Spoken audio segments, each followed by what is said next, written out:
Smith. Rylan is a freshman in Cascade High School, where she is actively involved in various activities.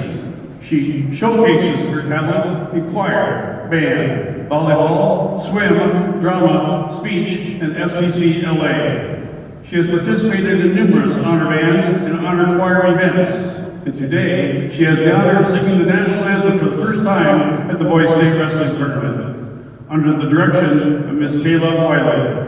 Ladies and gentlemen, Rylan Smith in our national anthem.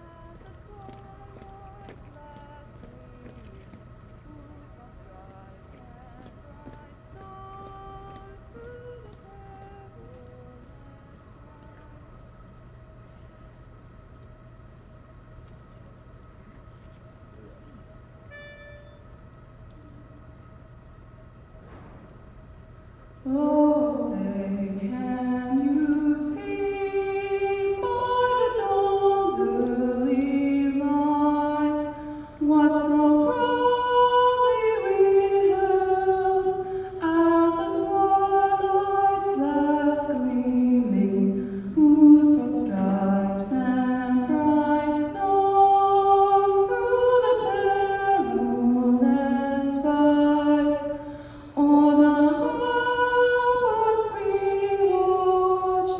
were so gallantly streaming, and the rockets red glare, the bombs bursting in air, gave proof through the night that our flag was still there. All sang us the Star-Spangled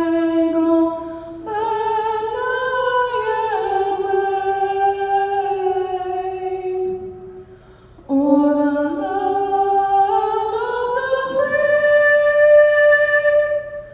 and the home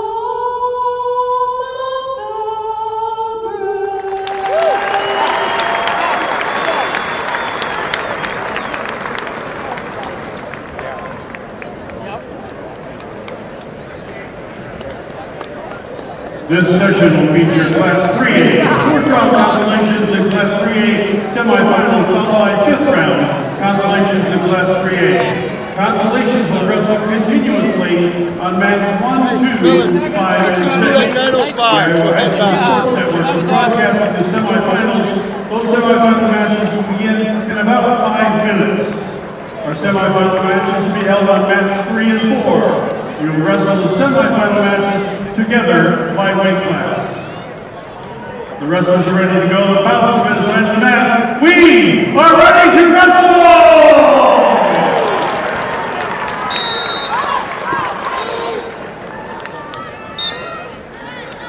Our matchups, Class 3A, constellation round on mat number 1, Peru Christensen, Milwaukee Northwest, Eddie Salgado, Ankeny. Wrestling on mat number 2, 106, Braxton Hutchinson of Burlington, Xander Vance, Lewis Central. Wrestling on mat number 5, constellation 106, Isaac Fairman of Johnston, Chase Miller of Cedar Falls. Mat up on mat number 6 at 106, Oliver Lang, Valley, West Des Moines, Trace Ryle, Fort Dodge.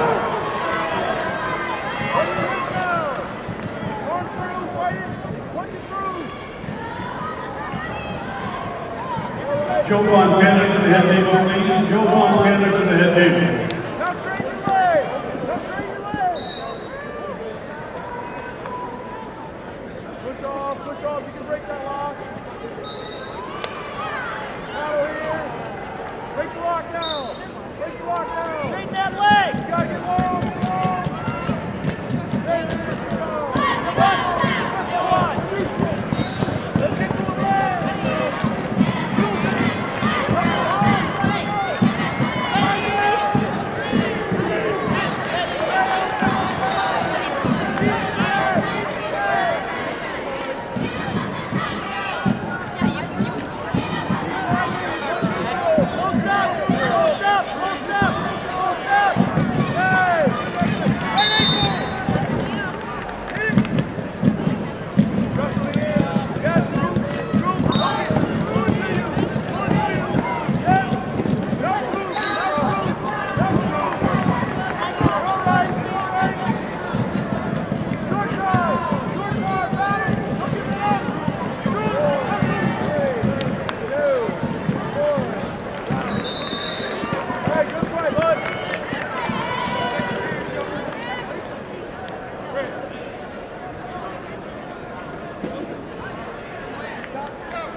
Welcome to the Iowa High School State Wrestling Tournament. We are here at the semifinal action for Class 3A. I'm Justin Decker, and this is Kyvan Gadsden.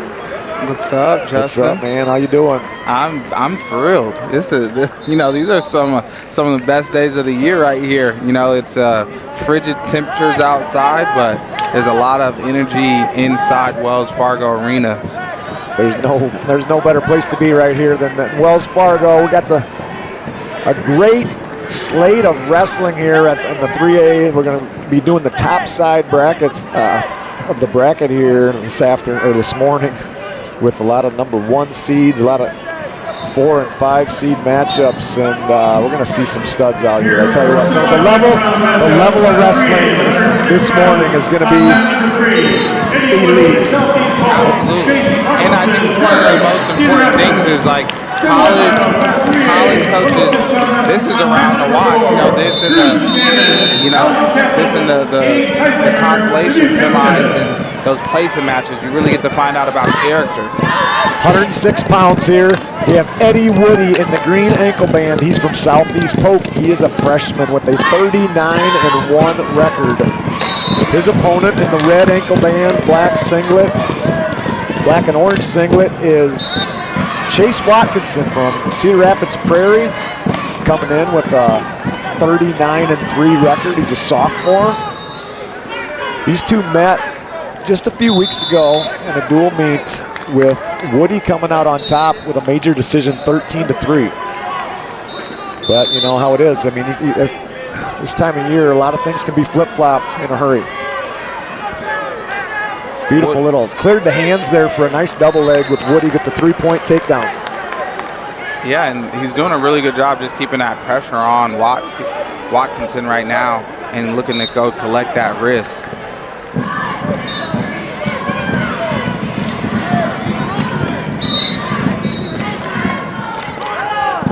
Woody's only loss on the season to an out-of-state wrestler, 5-4, Oscar Ghana from Goddard High School. Watkinson's 3 losses are to Woody, the number 7 seed Heisinger, who's on the bottom side of the bracket, running that bar arm tough right now. Oh, gets a near fall. Yeah, that looks tight. Bad situation right there for Watkinson, but Woody looking to settle in on that. Oh man, that looks tight. Great job right there, nice adjustment. Now he's gonna look for the fall. 30 seconds left first period, but it's getting close here. Jake Agnich in the corner shouting some instructions there to Woody to make a few adjustments. Great fight right here from Watkinson. They find his way off his back. Beautiful fight right there from Watkinson. You love to see that. That was tight.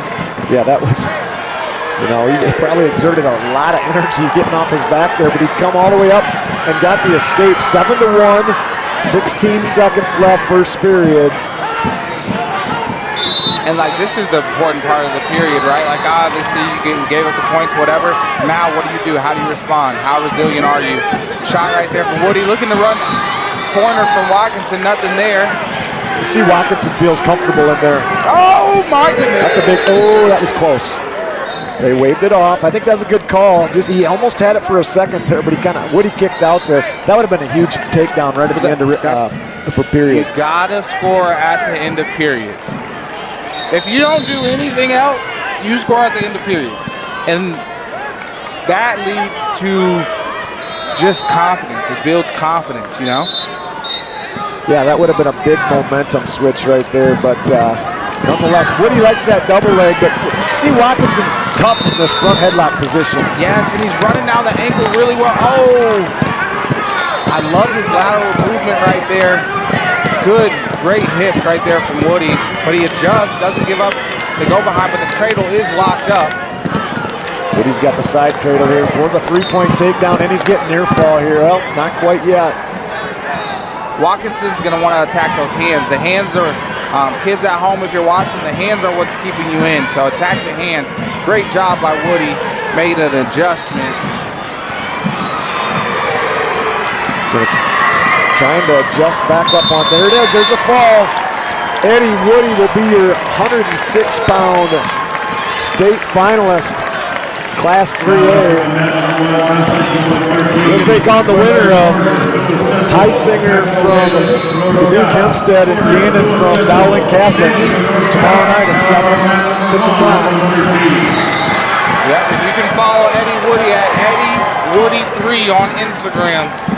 He doesn't post though, so you might want to find his TikTok. I think these kids are big TikTokers. Oh yeah, that's the times have changed, Kai. The times have changed. But we'll take a quick break. We'll be back for 113 pounds in a couple minutes.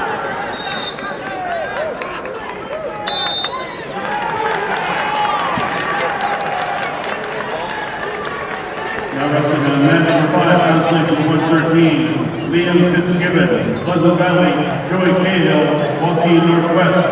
Fitzgibbon, Pleasant Valley, Cahill, Waukee Northwest. Now wrestling on mat number 5, 113. Now up on mat number 6, constellation 113, Brandon Gatchoff of Bettendorf, Jack Mullickite, Dowling Catholic. Gatchoff of Bettendorf, Mullickite, Dowling Catholic. Now wrestling on mat number 6, constellation 113.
Now wrestling on mat number 4, constellation 120, Avery Van Zelbrand, down center grind, Sylvester Cotto, Waterloo West.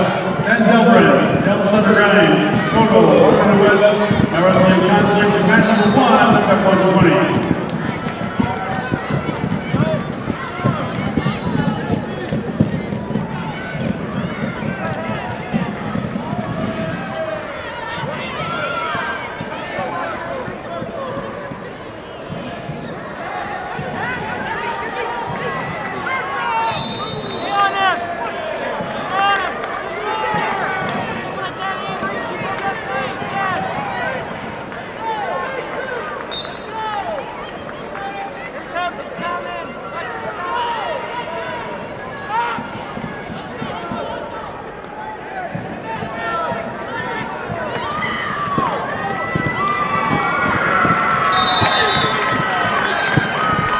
You're watching the Class 3A semifinal action here at Wells Fargo in Des Moines.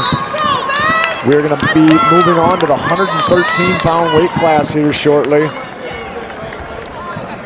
Currently, the team race in 3A is Southeast Polk is running away with this with 151.5 points. They're probably looking at a point record, Kyvan. Yeah, they just were flirting with that last year. I think the record's maybe 225 held by Waverly, but Johnston's in second place with 80. Waukee Northwest is just behind them at 79.5. Bettendorf in fourth with 75. Indianola at 71.5. Carlisle at 64. Waverly is in seventh place currently with 61.5 points.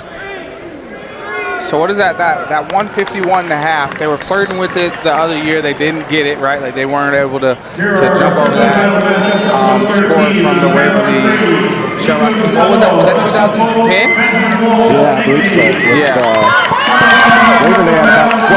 13 guys in the top 4 that year. Here we are, 113 pounds. Nico DeSalvo, the #1 seed in the green ankle band from Southeast Polk. He's in quick on a quick knee pull. And he lost it there. Good hip pressure there by his opponent, the #5 seed, Benjamin Walsh from Ankeny. Walsh coming in as a junior with a 29-3 record. DeSalvo unbeaten on the season. DeSalvo was a defending state champion at 106 pounds a year ago. He does a really good job of going to an attack and then getting to that hand fighting situation. So when he does hit his knee, he pops right back up and gets to attacking on the head.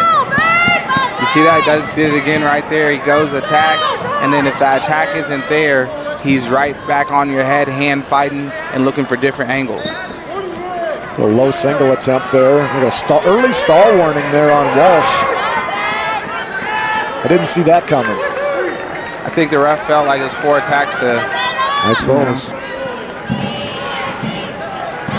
But that's the thing. Like with stalling, it's it's objective, right? And the thing is, like, some guys just have a crazy amount of offense. Right. And Nico seems to be one of those young men. Now he's got that wrist tied up. DeSalvo's been extremely dominant this tournament so far. A technical fall over Martinez Ruiz from Norwalk, and then a quick fall over Cahill from Waukee Northwest. It is tough on top. He's got that deep half, and I tell you what, that is tight. Yeah, it's extremely tight. And it's just, yeah. He's got that far wrist trapped, I believe, there, and he looks like he's high, but that's where he wants to be. Yeah. A lot of torque out there when you extend that like that. I just hate that for shoulders. That looks like a really uncomfortable position to be in. Benjamin Walsh got here by a bye in the first round, and then a 4-minute and 46-second fall over Mavramatis from Des Moines Valley, and then a 11-6 decision over Dowling Catholic's Wallacat. Oh, he looks for the assassin! From out front there. Kind of like a little neck wrench, you call the assassin, is that correct? Yeah, yep. Ben Askren popularized it back in the day. And he's looking for it again. You can tell he's holding that front headlock position, looking for an opportunity right there. You know, in a match like this, down 7-0, I like to see these going for it. Yeah. Some guys, the truth is, some guys you might not be able to just beat in a straight out full 7-6-minute wrestling match, right? There's a lot of different ways to win. Yes. And you have to explore all of them. Some guy you might just beat 1-0 with the ride out. Another guy you might have to put him out. Oh, nice level change by both guys right there. What was your favorite way to win? I was a cradler back in high school. I gotcha. Got away from that a little bit in college, but front headlock and cradle. Uh-oh. He's got to get that elbow out of there. Walsh, a nice little drag by DeSalvo for the 11-0 advantage now.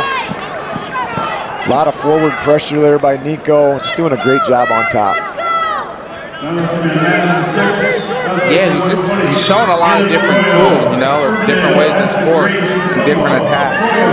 Scored off a low single, then right there, front headlock position goes drag out. So he's just showing a lot of different ways to score.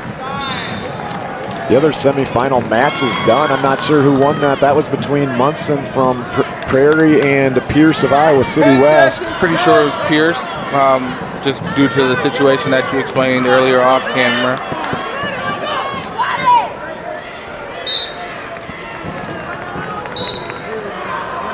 Oh yeah, that was the injury default match, wasn't it? Yeah. And it's so unfortunate. You hate to see those situations play out. Front headlock, looks for the whip over, nothing there. Once again, Walsh has that elbow buried awfully deep on that front head, and Nico's doing a good job controlling that. It's going to be hard to score on him from that position. 11-0, third period, minute 45 to go. Right now, I think DeSalvo's probably thinking, you know, tech fall here. They need 4 more points to get it. Both wrestlers, there's another stall warning. Now a takedown gives them a tech. With that stall warning right there. Yeah, I don't know. I didn't really necessarily see Walsh. I feel like he's been fairly aggressive still throughout the match, but like you said, DeSalvo just shooting nonstop, and it's just kind of a little deceiving, I think, as far as. Well, it's also one of those situations, if I'm trying to score from front headlock, that's still me trying to score. Yeah, exactly. Oh! Little scramble here, trying to come out the back door, but that's good wrestling right there. He's going to want to hook that bottom leg. He's losing it. And you know the thing about nice. Gets the waterfall position now. DeSalvo's going to hook the bottom leg, and that's probably going to be the difference right there as he looks to get his weight back in. A little bit extended, but Walsh hanging on to that angle. Makes the takedown. Nico DeSalvo, your state finalist at 113 pounds. Tomorrow evening, he will face Alexander Pierce. That's going to be a good match from Iowa City West. Pierce at 46-2, DeSalvo 37-0 with the technical fall over Benjamin Walsh. And we are going to be moving on to 120 pounds. A couple wrestlers that we've seen here a lot with Jacob Knight coming up. Jake Knight from Bettendorf, 46-1. Son of Dan Knight, legendary coach, legendary wrestler, 4-time state champion himself, undefeated in high school.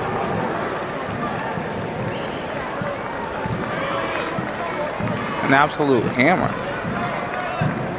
Done some big things with Bettendorf. His opponent, Jake Knight, will be in the, I don't think they've given out ankle bands yet, but his opponent also in the black and gold singlet from Southeast Polk again, Matt Prine or Preen, I'm not exactly sure on the pronunciation of that.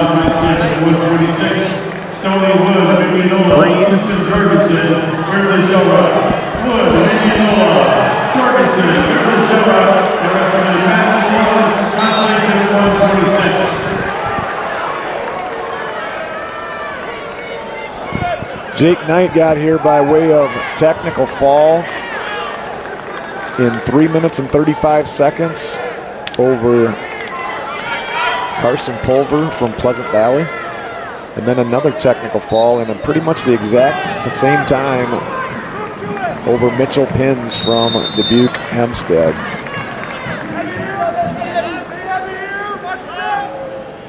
And I think we're just taking a little TV time here, so they're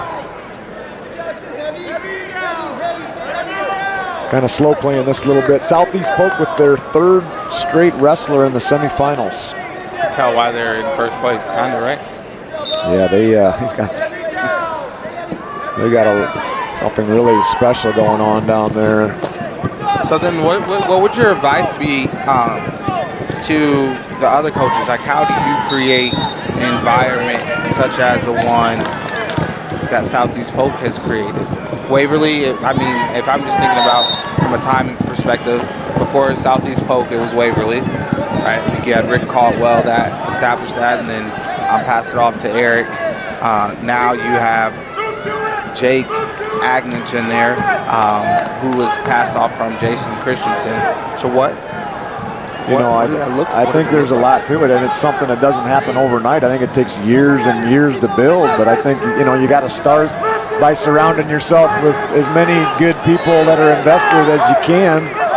And and you got to start from the bottom up. You got to start with the little kids, and you got to make sure you got the right coaches in the right places, and you know you got to get a strong junior high program, and you know let's get as many high school coaches in that room that are passionate about wrestling. I mean, there's a lot to it. It's all about people, is what I'm hearing. Yeah.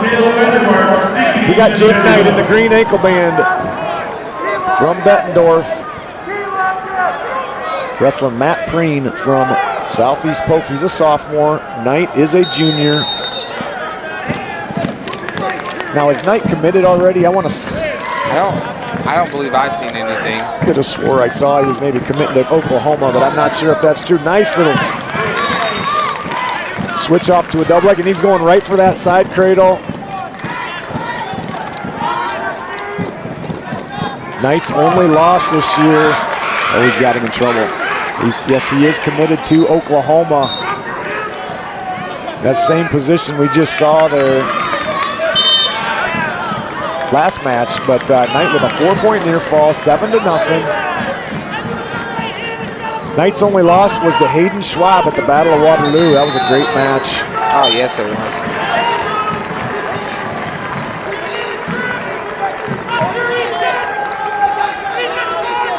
Another Iowa prep going to Oklahoma. Last one I think we saw was Koufax Christensen from Walkie Northwest last year. But then we got another one that escaped to Oklahoma State, though. Rashawn Ross. We'll see him later on. Straight on double there, coming out the back door here. He's doing a good job focusing on just getting his shoulder through, working on one leg at a time. There's a nice takedown there by Jake Knight. You know, I always think about those losses and like what they do for you mid-season, and I think for most of these top prep guys, they're energizing. Their opportunities to evolve, to grow. It's good feedback because they don't lose often, right? And so when you have those losses across class, even in your own class, they just give these kids an opportunity to reflect and see where they need to like tighten up and ways they can evolve. What I really liked about that match is they wrestled. You know, a lot of times you see one kid move up or down or forfeit or whatnot. You know, you try to save those matchups for later on or whatever, but they wrestled each other. You know, they both probably needed that match at that time, and like you said, I'm sure Coach Knight probably turned that into a positive for his son. And, you know, obviously he's here in the state semifinals dominating, a good wrestler. So I think he's probably definitely grown from that. Oh, yeah, and that's what you want to see. Like, if you're a college coach and you're recruiting, like, how do you respond to the adversity? What does that look like? And there's nice little go behind by Knight. Went for that side cradle again, but he's thinking check fall again. Cuts him, goes back in on that double leg. And there it is. Wow, Jake Knight is a hammer. 2 minutes and 33-second tech fall, 17-2. Jake Knight will be in the state finals for third year in a row, I believe. Yep. State champion. You can follow him at jake.knight1 on Instagram. He will be wrestling the winner of Kendall Kurtz, a senior from Iowa City High, and Cale Vandermark, a junior from Ankeny Centennial. That match is currently 10-1 in favor of Vandermark. So it looks like tomorrow evening, good chance you're going to see Jake Knight versus Cale Vandermark. We're going to take a 2-minute break, and we're going to be back here for the 126-pound 3A state semifinal match.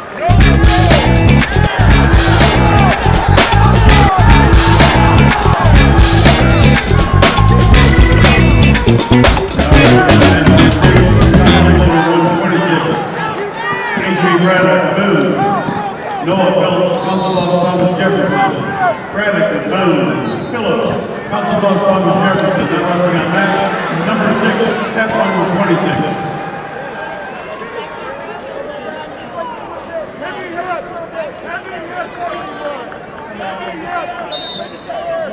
Heavy hits.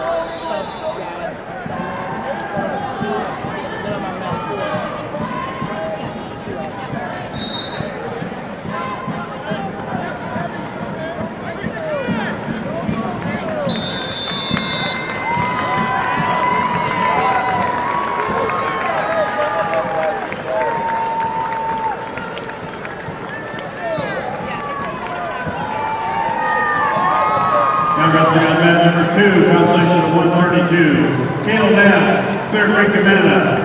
Calvin Rachi, Ankeny. Nash of Clear Creek, Cabana. Rachi of Ankeny. Now wrestling on mat number 2. Consolation of 132.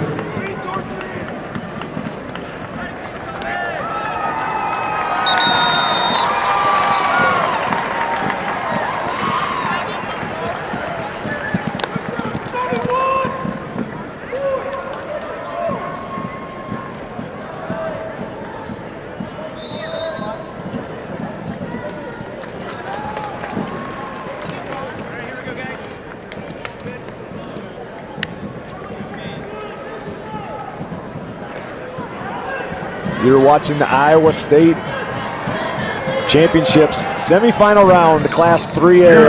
I'm Justin Decker here with NCAA champion Kyvan Gatson from Iowa State. And we got a good matchup here at 126 pounds. The #1 seed in the red ankle band, Christian Castillo, a senior from Ames. Currently 41-0 on the season. His opponent, the 5th seeded wrestler Carter Siebel, also a senior from Pleasant Valley with a 37-6 record. Woo. Nice attack right there from Castillo. Said Castillo, first year here in the state of Iowa. Nice go behind there by Christian for the quick 6-1 lead. Or how did they? They must, yeah, there it is, 6-1. Pleasant Valley coached by first-year coach Wes Hand. I do not see him in the corner, but Wes was a former NCAA runner-up for the Hawkeyes back in 2001, I believe.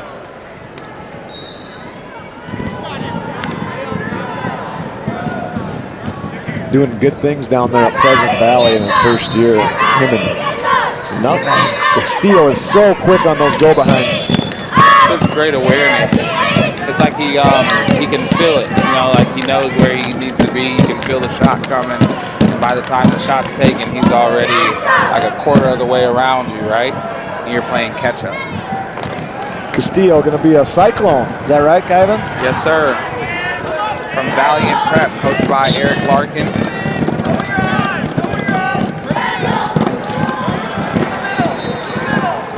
There it is again. This time he kind of dropped down to that single as he was coming around behind. But wow, I'm impressed with this Christian Castillo so far. I mean, he is super quick. Yeah, he has great technical awareness. You know, like he knows where he wants to be. Oh man. Nice transition there from the single leg that went to the opposite side and snatched on a little side cradle there. 12-3, first period.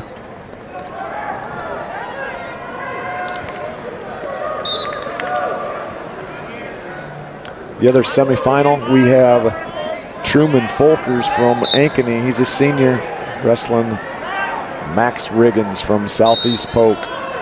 Winners will meet tomorrow evening. For a chance at a state championship. 25 seconds to go, first period.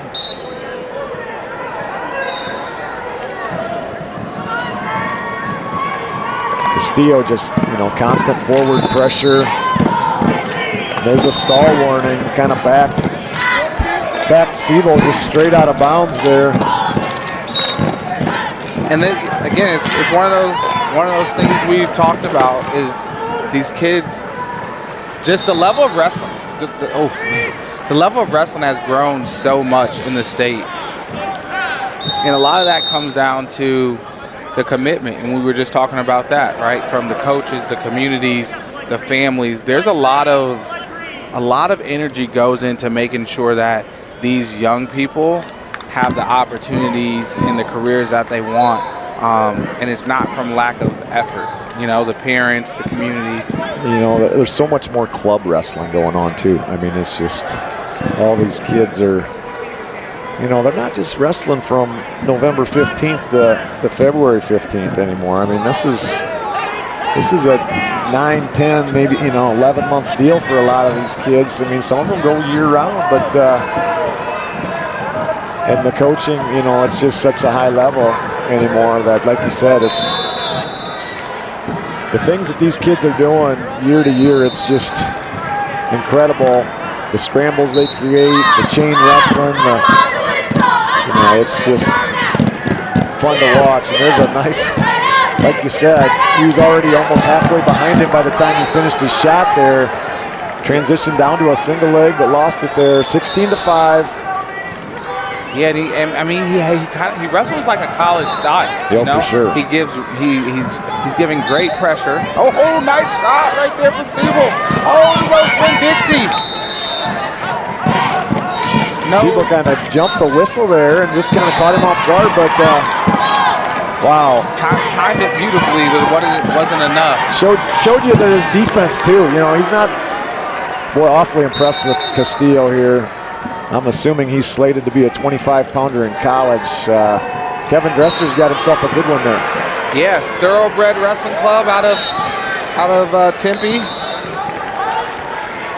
or Chandler, Arizona.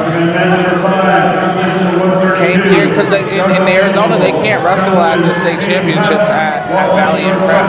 And Valiant's doing something really special that I would love to see happen for the state of Iowa, like a prep school. And maybe that is on its way. Des Moines Prep, the Trailblazers is opening up fall of 2025. So they're going to have, academic excellence, and they're going to have athletics as well. So who knows? Maybe that's something that the Central Iowa community can get behind. Castillo there with 2 more points for a stall warning, and right there he's going to finish it off here in style. And there they gave him the takedown for the technical fall, 23-6. Christian Castillo. You can follow him at CHRISSY_DA_kid. Chrissy the Kid. All right, blonde hair and all.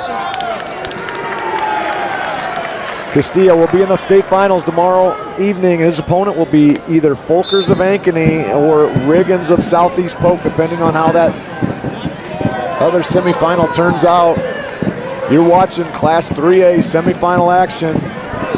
We'll be back at 132 pounds.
Now wrestling in net number 2, consolation 132.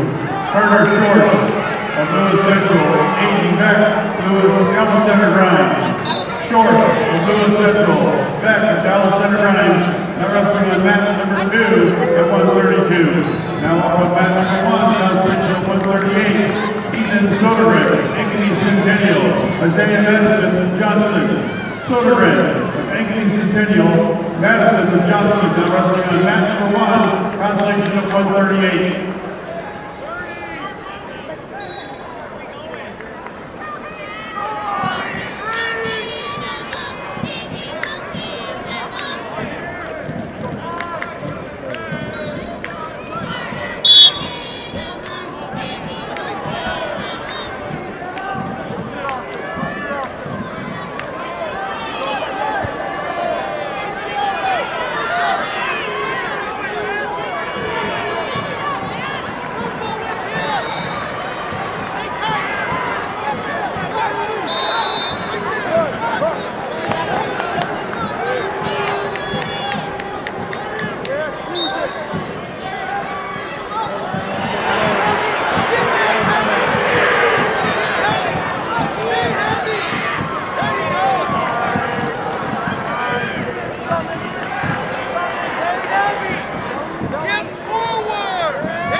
Now wrestling on mat number 6, constellation 132. Louise Avalos, Constable Abraham Lincoln.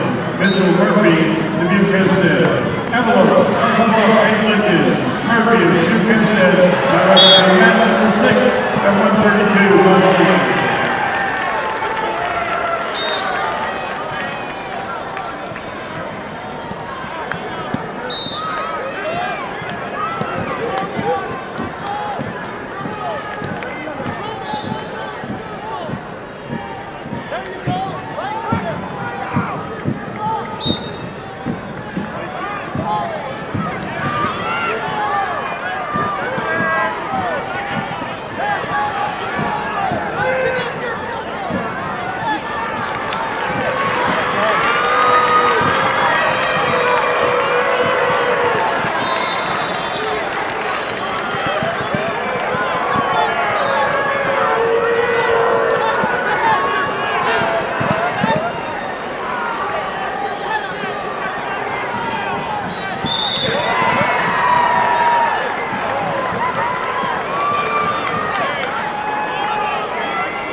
Now wrestling on mat number 1, constellation 144. Nolan Howell, Fair Creek, Humana. Lincoln Hutt, Walking Northwest. Howell, Fair Creek, Humana. Howell, Walking Northwest. Now wrestling on mat number 1, constellation 144.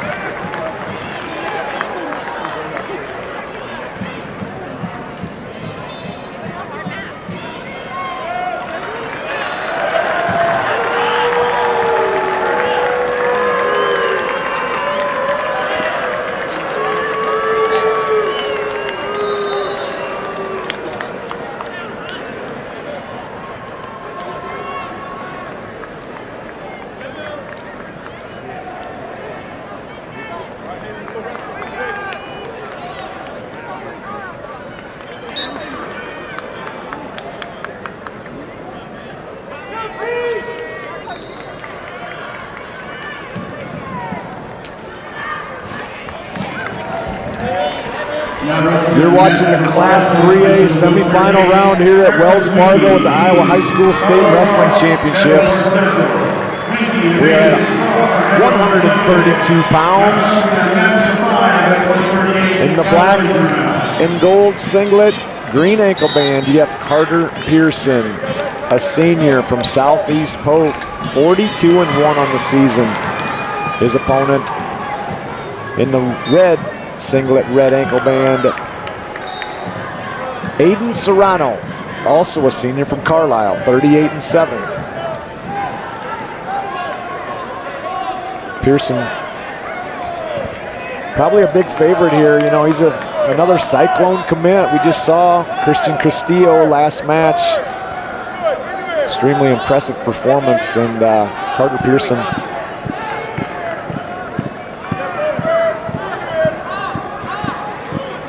And the state champ a year before.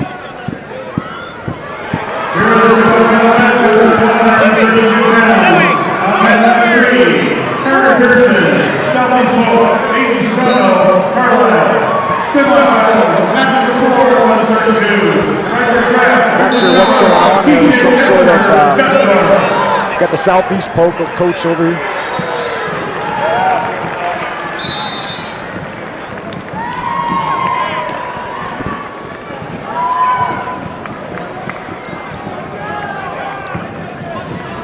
Not sure what's going on here, Kyvan. I am.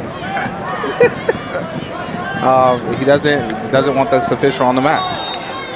Okay. Doesn't want the official on the mat. He feels like there might be a questionable call or something that could happen based off previous experience with this referee. I got you. Southeast Polk coach Jake Agnich had Louis Curtis down here trying to. Anyways, let's get back to wrestling. We got Carter Pearson in the front headlock right now. Got his elbow very nice little shuck right into a single leg. Trying to work that edge there. Trying to pull him in bounds. Doing a great job on the edge. There's a takedown there for the three. Man, he did a great job there around the edge of that circle.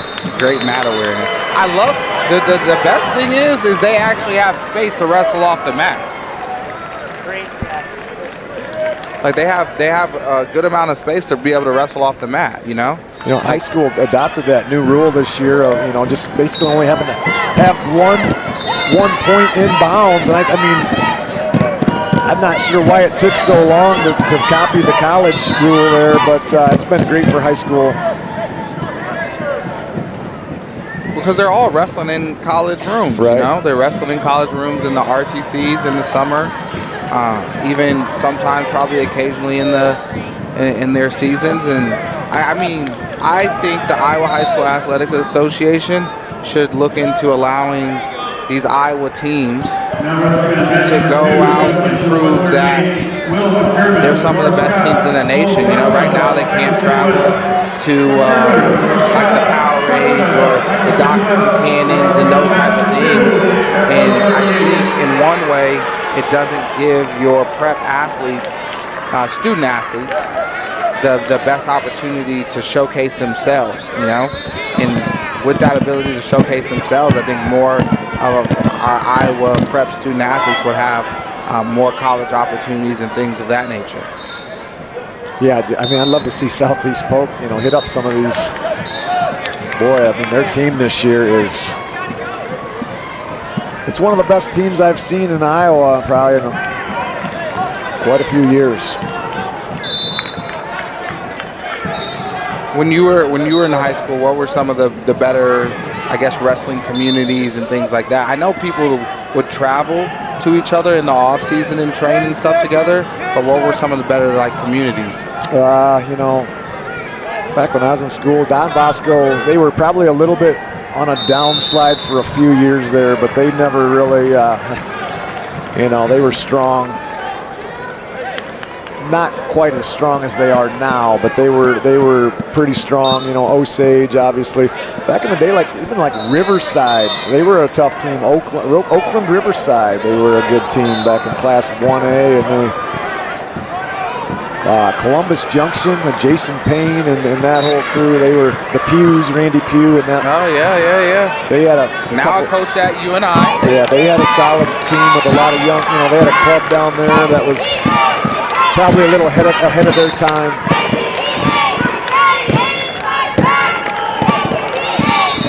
And then Wilton's always been strong for a lot of years. It's crazy how some of these communities have kept, the tradition for, I'm not even talking 10, 15, 20 years. We're talking like 30, 40 years now that they're just still hanging around as some of the top. I mean, the culture there is, it's just different.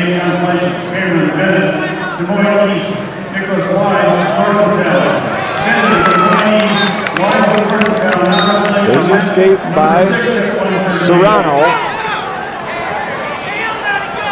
Minute 5 to go, second period, 3-1 in favor of Pearson.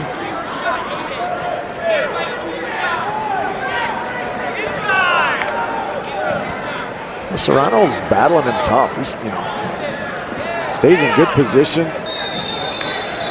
Staying aggressive there.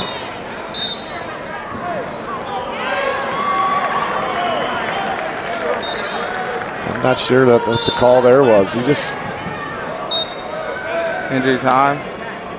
They gave him a point there, but I don't know if that was that one. Was that he headbutt him or something there? I kind of missed that. They kind of called a technical violation against Serrano. I don't know. I just saw a lot of good hard wrestling there again. I hate questioning these officials because they do a fantastic job, but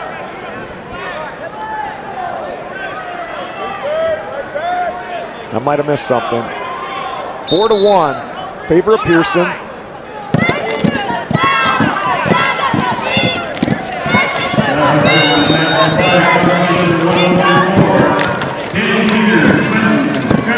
like in this situation, if you're Serrano, like what's your go-to attack? Pearson's been showing a good job of being able to get to the legs. Serrano's showing great flexibility and mobility though. Oh, he's got hit. Just for a second, he had that cradle locked up, but lost it. There's a takedown. Short time, 2 takedown. All started off a beautiful low single attempt there by Pearson. He's going to go into the third period here, leading 7-1.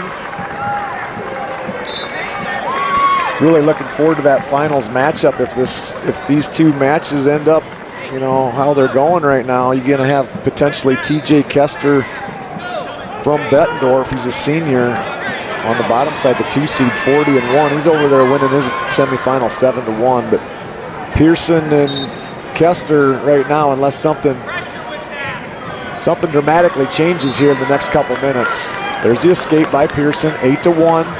And that's those are 2 Iowa State commits. Iowa State rolling them in here. Oh, that's 3 then out of the last couple weight classes. Underhook there by Pearson. Well, they're back to that low single. There's Serrano. I tell he's tough in that position, but wrestling tough. Getting to the angles. This is an 8-1 match, but I just feel like it's almost closer than that. I mean, Serrano's been battling him tough here. He's come in with 7 losses. I thought maybe this would be a little more one-sided than this, but Serrano isn't giving him anything easy. No, and that's how you want it. And so this Serrano is the type of kid, from what I'm seeing, and Carlisle has done an amazing job with their program. Last year, they had the 3A Coach of the Year, but they've shown they'll wrestle hard, they'll compete hard, right? And this is the type of kid that gets into the right room with the right coaches and develops into something really special. Because it just looks like he has a pure joy and a love of wrestling. And now junior college kids might have the opportunity to. They could get 6 years almost, technically, right? I'm like, so why wouldn't you? Kester wins on the other mat. I like those Carlisle singlets. Those things are sharp. I'm like, that's fire. Serrano looking for something big here late. Pearson's just going to be safe here and kind of stay away from him. 8-1 lead, being smart. 10 seconds, 10 seconds. Back to that single leg. I love that he continued to look to finish, though. He didn't get there and sit. He looked to finish, and he did. That's beautiful wrestling. Pearson with the major decision, 11-1.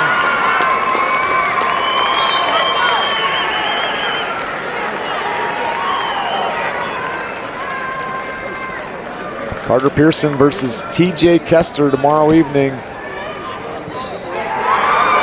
Will be a 3A 132-pound state championship match. Now wrestling on mat number 1, consolation of 150. Logan Trenery, Southeast Polk, Cass Johnson, Ankeny. Trenery, Southeast Polk, Johnson, Ankeny. Now wrestling on mat number 1, consolation at 150. Now wrestling on mat number 5.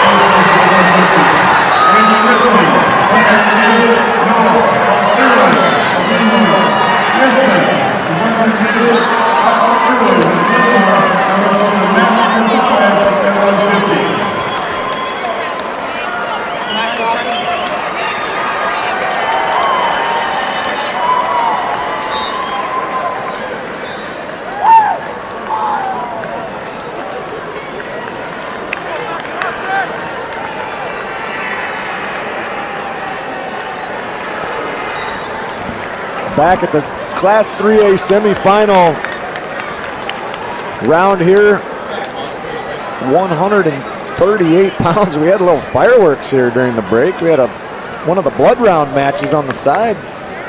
Something big happened. The coach started celebrating, and I think he sprained his ankle. Sprained his ankle, yeah. Got to be more careful. You know, the meme, that you can end up a meme out here, you know? Like, he needs some help. Here we go, 138 pounds. From Indianola in the green ankle band, Mac Crossan, 30-0 on the season.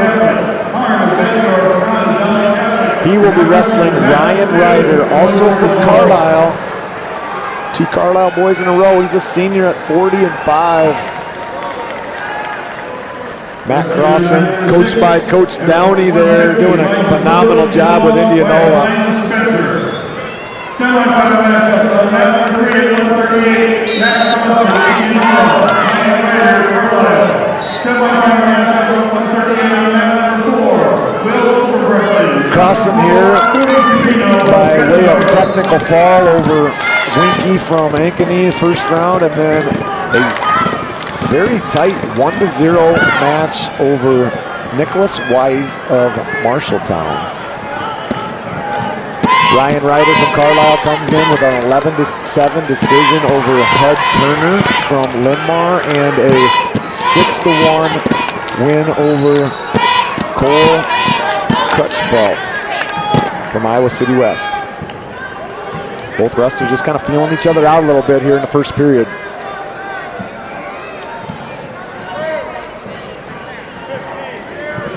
Crossan, a Fargo champ already. Won it this summer.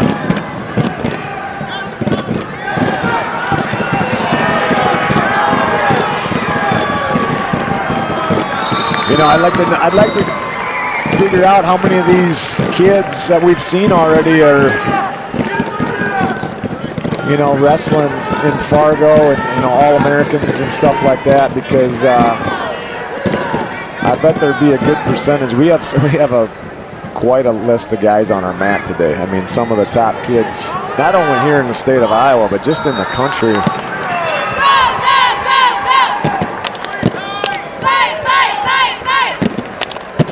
Shot by Ryder, in on the single leg. Good hip pressure there, and then good hard whizzer there by Crossan.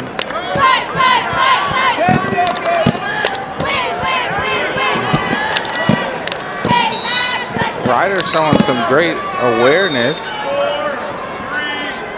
Short time left. Trying to jump over and hook the leg there. I know they wanted a takedown there, but I didn't see it. There wasn't enough control in my eyes. And the coaches were kind of hoping for once he jumped across and hooked that leg, but I just... Yeah, I think coach was kind of living on a prayer right there. Yeah. You know that song? Living on a prayer? That's back in my day, man. Of course I do. Let's hear it. Let's hear it. Not yet. Maybe later if I'm a little delirious by the ninth session, maybe.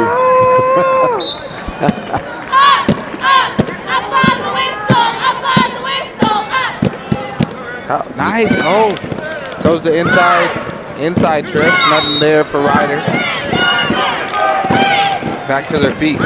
When Ryder got to that single, head inside, I love how he switched his grip from kind of like the gable grip to the S grip, pulled himself up. And then I think where he tried to go like Dakish when he came with that like underhook to the leg. I think that's where he lost that position, but great work through that position.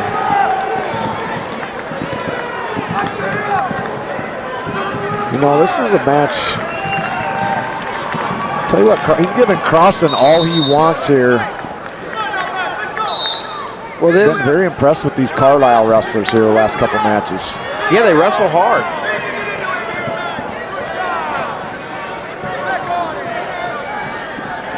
Seem to be really technically sound, technically aware.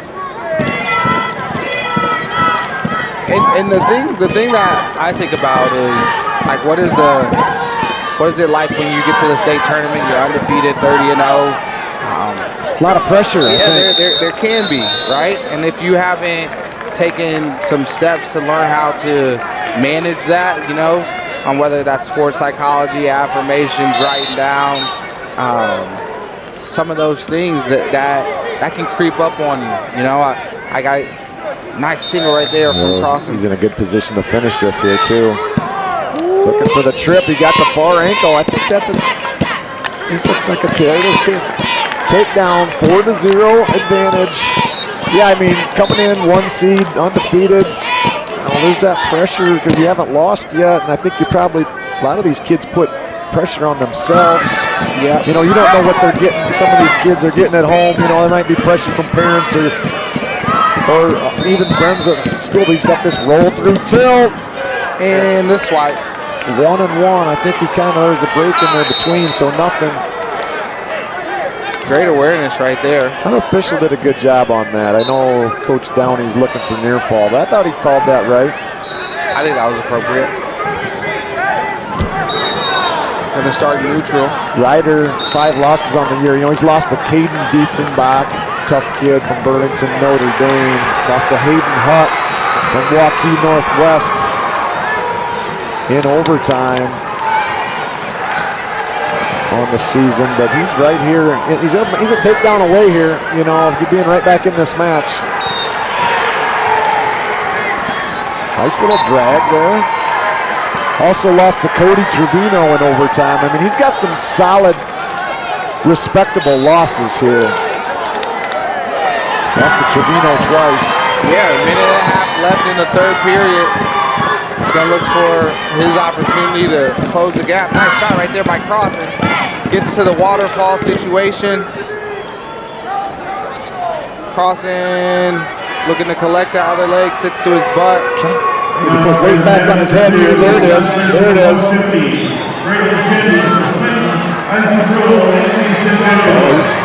Oh my goodness, yeah. Definitely getting close there.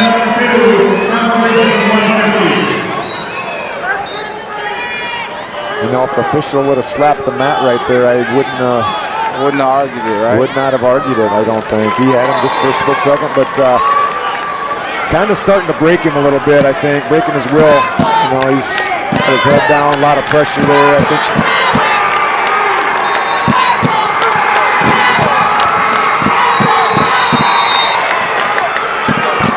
He's feeling it, you know, he's definitely feeling it out there that the body language of the two wrestlers here is a heck of a lot different all of a sudden. Yeah. Got great level changes, looking to keep that pressure going, and then we're leaving it. Crossan trying to finish strong here, trying to finish that last shot. Doing a good job on the edge, trying to stay in bounds. It's good wrestling by Matt Crossan. He's going to be your state finalist at 138 pounds. 31-0. His most likely opponent's going to be Cody Trevino, who's beating Will Oberbracklin right now, but that's a tight match over there on mat 4. Matt Crossan, Indianola, he's just a sophomore, looking to win a state title tomorrow night.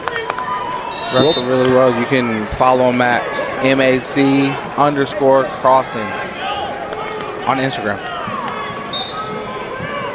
We're going to take a couple-minute break, and we'll be back for a 145-pound match. Excuse me, 144-pound match with Justice Jessaruga and Ryan Young. No pressure here. Hey, enjoy it. Young.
Now wrestling at mat number 2, consolation 175, Lava Bronson, Prairie, Cedar Rapids, David Tyson, Western Dubuque. Bronson, Prairie, Cedar Rapids, Tyson, Western Dubuque. Now at mat number 2, 175.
Now wrestling on mat number 5, consolation of 165.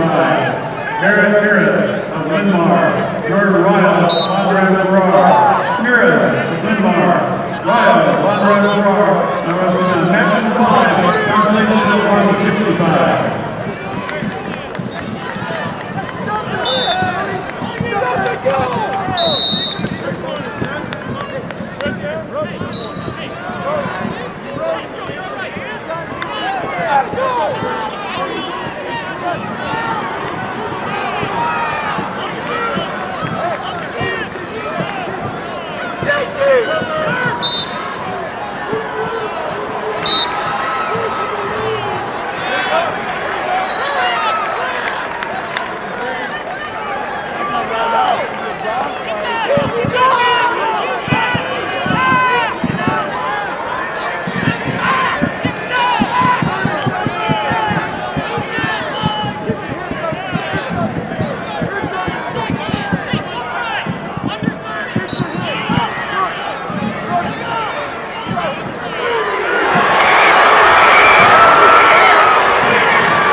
Ladies and gentlemen, please direct your attention to the area between mats 3 and 4. The Iowa State Athletic Trainers would like to thank longtime Western City athletic trainer Dan Willard for his assistance the last 20 years on mat 3 during the state tournament. Dan is retiring after this year's meet. We appreciate his years of helping wrestling and mentoring hundreds of athletic training students. Thanks, Dan.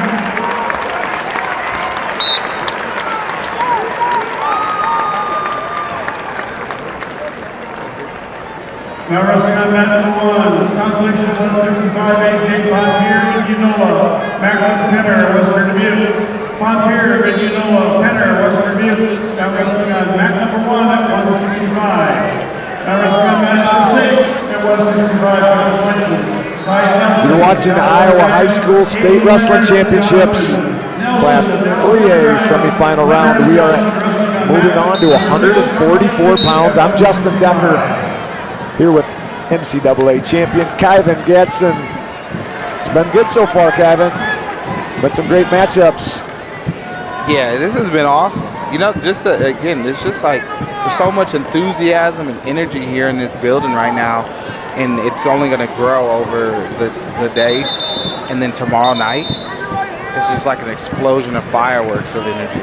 Just got done watching a phenomenal match between Cody Trevino here and Will Oberbrockling. Will Oberbrockling winning that match, but here we are at 144 pounds, Class 3A. Justin Jesseruga from a school we've heard a lot from already today, from Southeast Polk. He's 32-3. He's a junior. His opponent is Ryan Young, a senior from Indianola. There's the takedown with Jesseruga.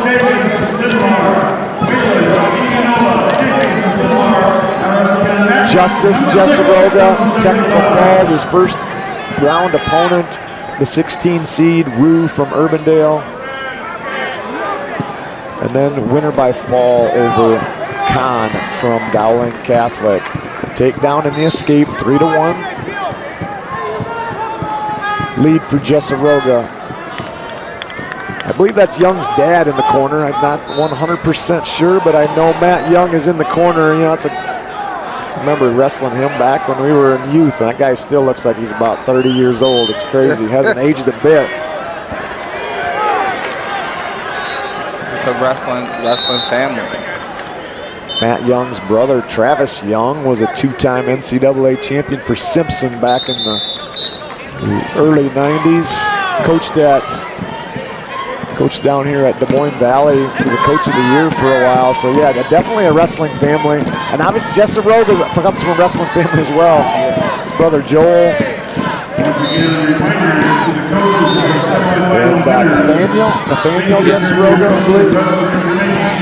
Yeah, Nate. Nice, running that corner beautifully.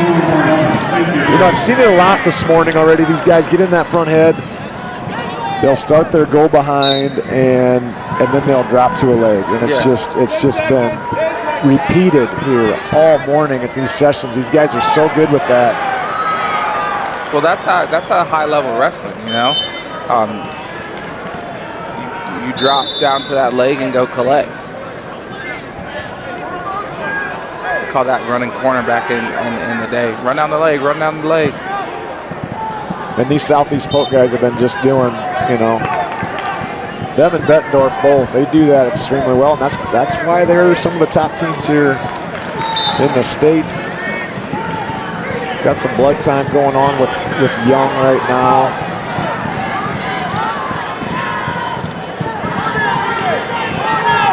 Another beautiful battle going over on mat 4. 2 and 3 seeds. Jakari Clark from West Des Moines Valley Wrestling. Coy Davidson, he made a name for himself a year ago by beating Carter Freeman, going for his 4th title in the finals in a wild match. Oh yeah, that was a barn burner. 4 isn't guaranteed, you know. Freeman now at UNI. Coy Davidson, ooh, nice ran the corner beautifully. Oh, they're going out.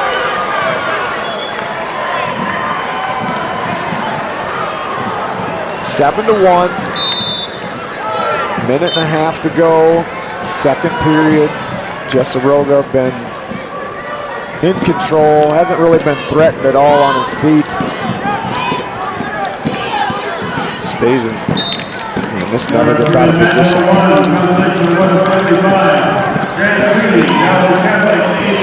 The other things we've seen just from the Southeast Polk wrestlers is once they go fake to the leg, if the leg isn't there, they immediately are coming back up to the head and get into their hand fight and looking for angles.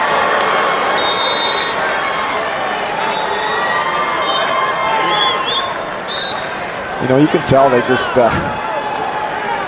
you know, I'd like to see what their practice room's like, because, you know, they're just constantly doing those drills. I mean, it's just like muscle memory for these guys out there. Just call that again. Take down there, 10-1 lead. To the ankle.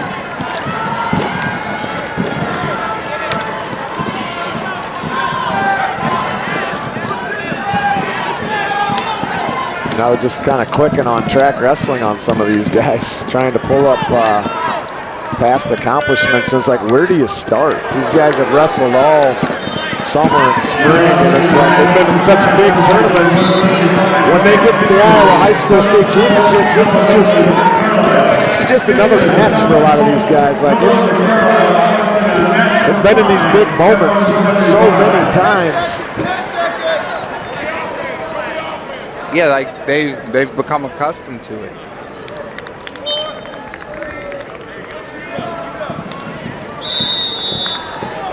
Ten to 1. Start of the third period. Young's got his choice. He's going to go top, try to get a turn on him, try to get something big. You know, ICC a lot. Bet a lot when the guy's losing, you know, by a significant, you know, the only way you can get back in this match is a couple quick turns. Or yeah, we talked about that earlier. There's different opportunities to win, right? And sometimes it's by getting a guy out of there, getting a pin or something like that. You know, sometimes someone just might be a little bit better in some certain positions and they execute that early, and you have to figure out a way to get to your things. Young looking to throw in the legs. And yeah, you know, you look at Indianola, and, you know, that happened a couple of years ago. Coach Downey's son was in the state finals and down 5-0, I think, against Avila, who's going for a 4th title. Yep. And turned him twice in the third period, and I can't remember if that went into overtime, but I think he went into overtime and beat him. But like you said, a lot of different ways, a lot of different styles, a lot of ways, you know, different methods of coming out on top. And this match next to us is going to be a barn burner, the way it looks to me, with Clark and Davidson. But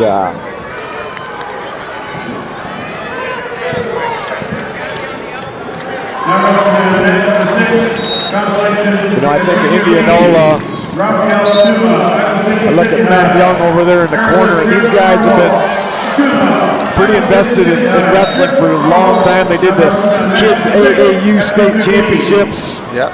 It started back when I was a kid. It was at Simpson College. It got so big it moved to 5-season center in Cedar Rapids, and now it moved down to Wells.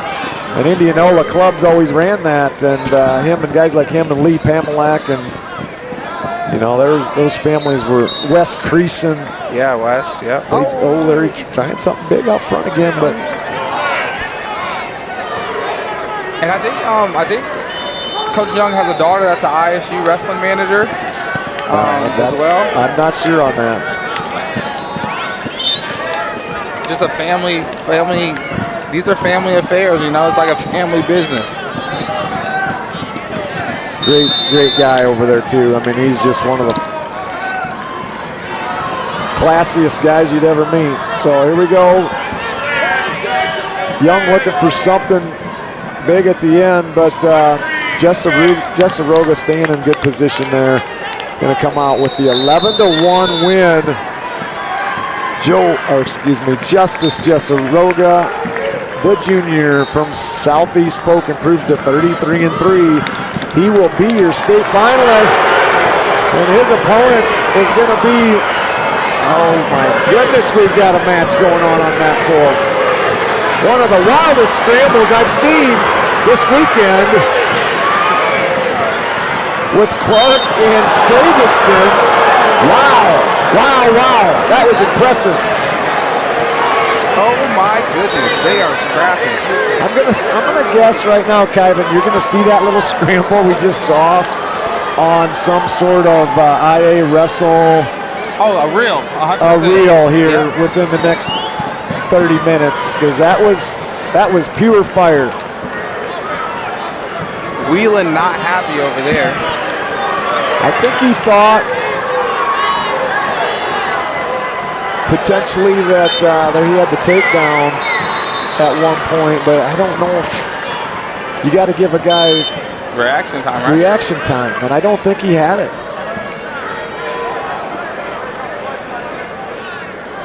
We're gonna go to overtime. We're gonna take a quick break, and we're gonna be back here for 150 pounds, Class 3A, in a couple moments.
We are back. A wild scene here at Wells Fargo. Just one of the best matches I've seen down here all weekend. And high drama, Kevin, high drama there at 144 pounds with Jakari Clark and Corey Davidson. Corey Davidson coming out on top in overtime. But you guys want to watch a good match, go back and click on that. Click on that match. That's great. Coach is not happy over there. Brett Whelan was fired up. 100%. We're here at 144 pounds. Excuse me, we are at 150. 150 pounds. Jabari Hinson from Ames, a senior, undefeated, 47-0, son of Dwight Hinson, former Cyclone star back in the day. His opponent, Parker Casey, a sophomore from Johnston, 28-2. Hinson's been around a while. I don't believe he's won a title yet, though, has he, Kevin? He has not. He's come awfully close. Hinson, I feel like, is a little bit on a mission this year. I'm assuming another Cyclone here, or not? Has that not been committed yet? No, Arizona State. Arizona State. Arizona State. I did not know that. Wow, that's a shocker. How's Iowa State let him leave, man? I don't get that. That's above my pay grade, brother. Yeah, I suppose.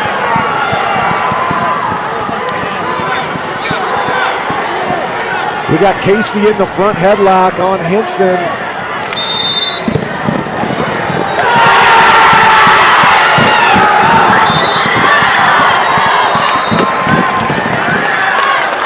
Zero to zero, first match. I feel like the electricity in this building is just building and building as this morning has transgressed. I mean, it's like my head's just on a swivel here looking at all these other matches that are going on because this place is getting rowdy. 0-0. First period, 153A. Jabari Hinson. Am I pronouncing that right? Yeah, Is it Jabari. Yeah. Jabari's dad, Dwight, I think was a 4-time All-American. Yes. He was a number one ranked wrestler back in the day for, was he an NCAA champion or not? I don't think he ever was he? Never lower than fourth. Second, fourth, third, I think. Yeah, that sounds about right. I know he was always right in the mix. Yeah. Won some conference championships. That's the thing, those quick turnarounds, you know? Things have changed in a week when you're at that level. You know, I'm sure his dad's had some conversations with him about, you know, getting close and you know, winning that big match because, you know, Jabari is a senior. You've heard about this kid since he's been a freshman, but, you know, he has not quite reached the pinnacle of Iowa High School State Championship yet, but he's put on some muscle over the years. Yeah, he's been. That's the best thing when you see a young person be allowed to grow into their body. You know, like not be forced to cut weight, just be allowed to grow and mature and develop because that's going to give you sustainability long term.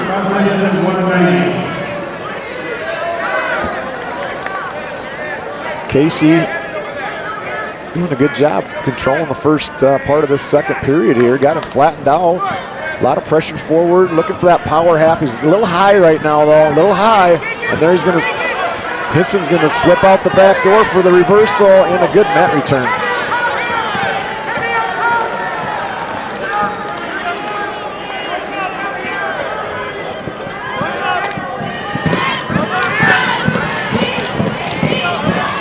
Another good return by Hinson. Yeah, doing a beautiful job.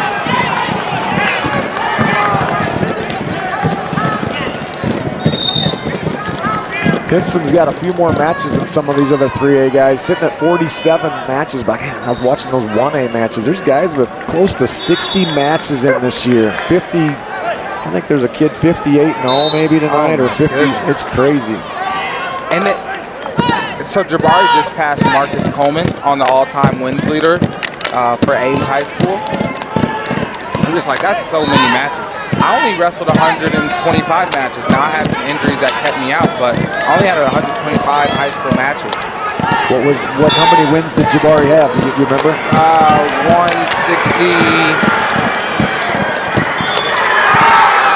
There's a big fall on that for Avila from Iowa City West. Justin Avila. Oh, he's got the ball. I mean, he's looking for it.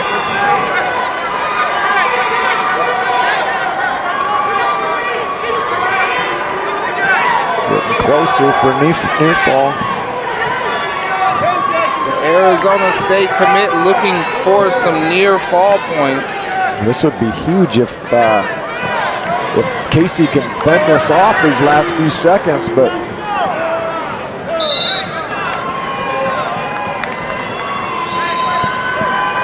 Casey's choice. You know, he just got ridden pretty hard for about 1:15, but he's going to go back down. Oh, I'm not sure about it. You know, it's different now with the point rule, okay, when you got, 3 points in high school. So this is a situation, what do? You're going to need a takedown to win the match no matter what, right? So just got ridden pretty hard. It kind of surprises me a little bit that they're going down.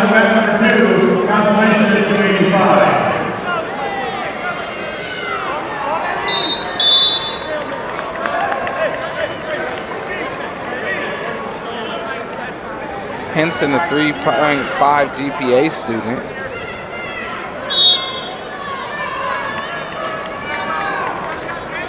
Got the legs in, stretching him out, flattening him out here. 1:40 to go, third period.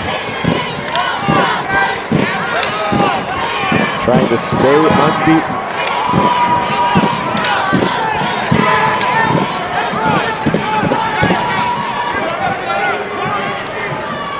Well, Tecklenburg, the 3A Coach of the Year. From Johnston? Yep, from Johnston. Has another Cyclone in his corner, Zach Thompson. NCAA runner-up at 197 pounders. What year was that, you remember? 2000 and... it might have been 99. Might have been 99.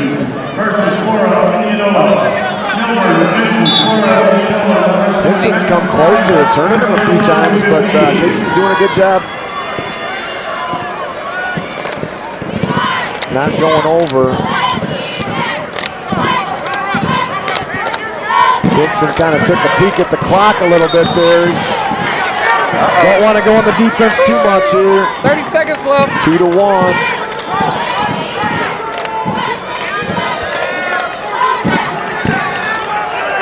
It's like you gotta go. Henson should be looking counter offense. Hasn't been called for stalling. He can kind of stay away from him a little bit and just kind of play it smart here. Yep, stay in that front head position. Good job by Casey looking for the drag out. Yeah, it's close on the edge. He knows where he's at. Oh my goodness. That was a little too close for comfort there, but Jabari Henson holds on for the victory. 2-1 over Casey from Johnston. That will be your state finalist.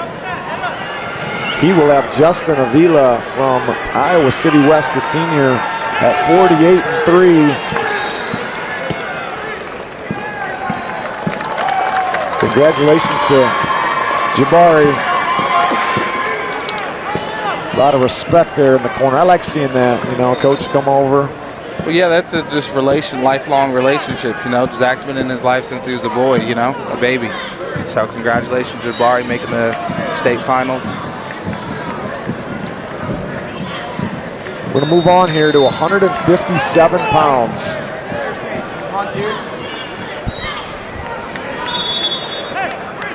Class 3A. Ankeny Centennials, Maximus DeBolt.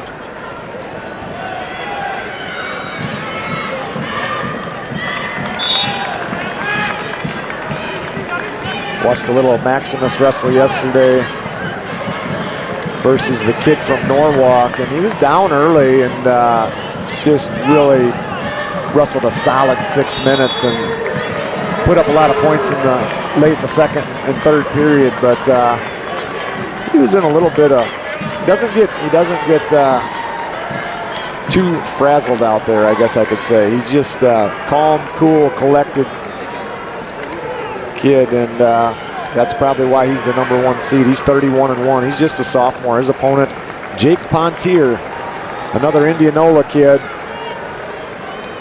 senior, 37-5. The other semifinal, you got Nolan Fellers, junior from Bondurant Farrar versus Bas Diaz. He got upset by Maximus early in the season. I'm not sure if that was the Ed Haydenfeld tournament, but one of those mid-season tournaments. Nice. Slide by DeMol. Quick takedown over Pontier.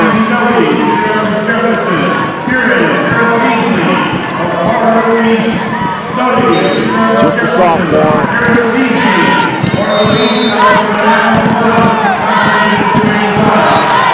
A lot of pressure on top.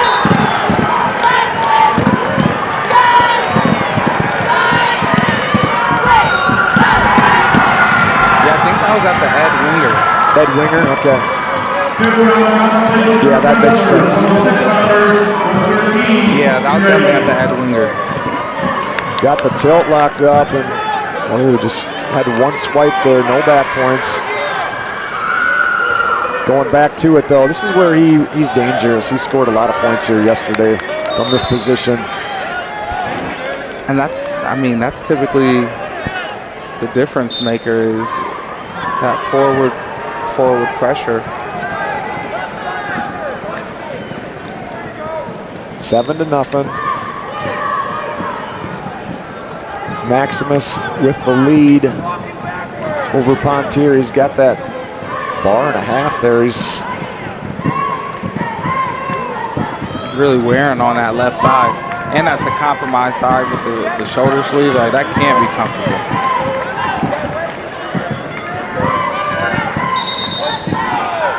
Now he's looking in the half on the opposite side.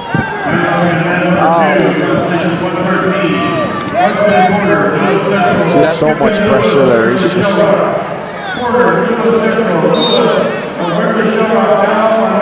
definitely making him work.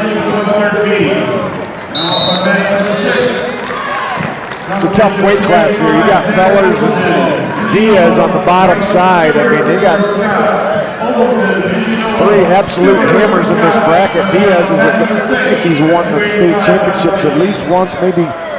I think he might be going for his third title. I have to look that up, but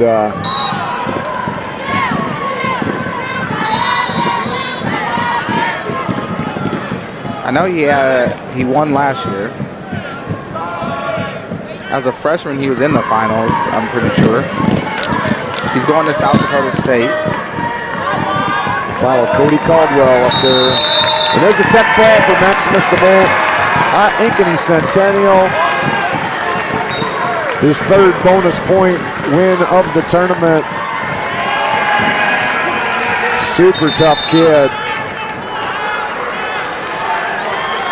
We're going to take a 5-minute break. We'll be back. Definitely a two-time state champ. Two-time state champ. Yep. He'll be going for his third title, but actually Diaz has to get there first. He's in a tough battle over here with Fellers. Yeah. We're going to take a short break. We'll be back at 165 pounds for Ethan Bibler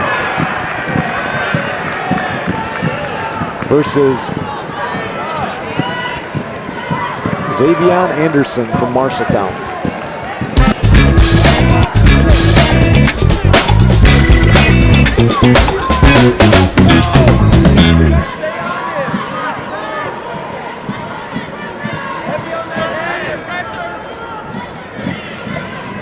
Now wrestling in mat number 5, Constellation 285, Edmund Hardy, Milwaukee, Joe Rossimo, Ordaz, Pine of Milwaukee, Council Ordaz.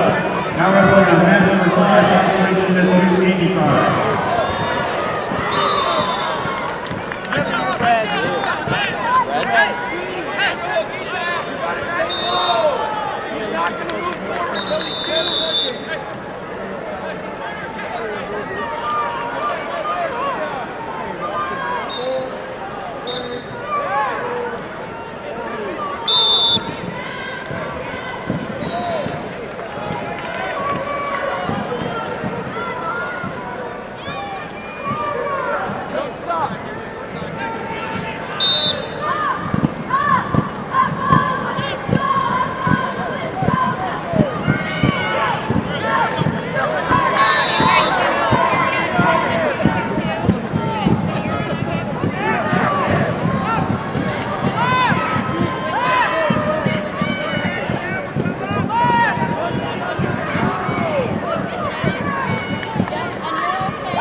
Anderson.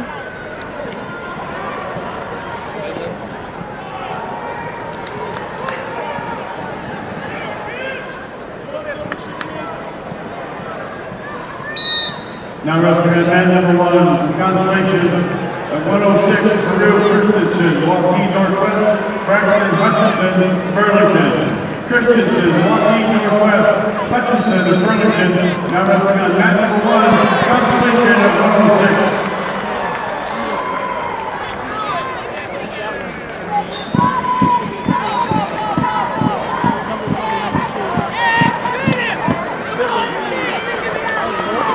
Here are the semifinal matchups at 165 pounds. Wrestling on mat number 3, Ethan Bickler. We got the 365 pounds class 3A semifinal matchup with number 1 seeded Ethan Bickler, a senior from Waverly Shell Rock. His opponent is going to be Xavion Anderson, a senior from Marshalltown. Bibbler comes in the tournament 20-4 at a shoulder injury halfway through the season that he got at the Battle of Waterloo. Came back and ended up pinning Jackson Miller, who was ranked number 1 at the time after he came back from injury. So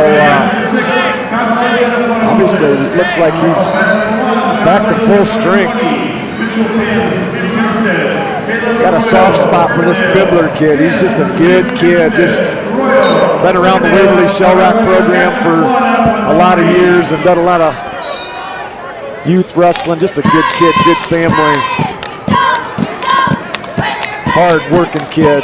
Just very humble. Just super polite and respectful kid. I really like this Ethan Bibbler. Strong as a horse. Stays in good position.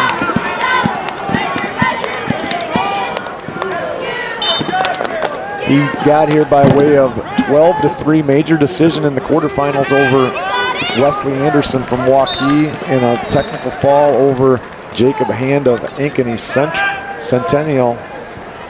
Xavion from Marshalltown, he got here by way of injury default over the 4-seed Leonard from Johnston, and also a fall over number 12 seed Bryce Williams of Waukee Northwest. First period, 20 seconds to go. We're scoreless. Like, yeah, some of these kids are wrestling 50 matches. And Bibbler, he's only 20-4. Like I said, he was injured, but it's almost like maybe just getting away from it for a couple weeks, getting away from the grind. It might have been refreshing to him. It might have been what he needed. 100%. Coach Whitcomb in the corners. Has himself lots of state championships over there in Waverly. Just done a phenomenal job. Coach Barron's coaching with him as well. They're a tight-knit group down there, those Waverly coaches. Just do a great job. Super job. Good job getting hand control, but kind of ran him out of bounds there. I don't know, that could have been almost a potential stall on top, just kind of running him out there, but I don't know. He probably made the good call there. 0-0. Caution on Anderson.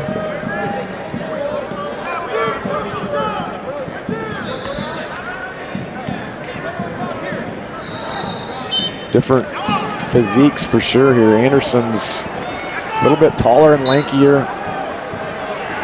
Bibler just, he's got a cradle locked up. Almost. Bibler just broke right through that. Yeah, just totally different body types, like you said. Jackson Miller has got the lead over on the other semifinal match. That would be quite a rematch if him and Bibler went at it again. I think Bibler pinned him in the third period in a 1-0 match or 2-1 match. It was tight when it happened. Bibler's got a little blood coming from his right eye there. I don't know how that's going to last for 6 minutes of banging on each other's heads, but it's amazing what you can figure out with a header at. Yeah.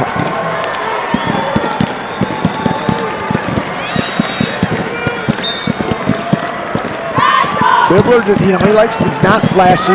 He's fundamentally sound. He's got good defense. He's a good heavy hand fighter. But he's not a kid who's just going to completely light up the scoreboard. And that's why, I mean, it's cool. There's different ways to win, right? That's right. We keep kind of going back to that. Nice re-attack. Oh, and another re-attack. Gets it on the shot. Ooh, great hips right there. Marshall got a little bit stretched out, but was already long. Great shot, re-shot, and then another re-shot off of that. That was good wrestling by both men there.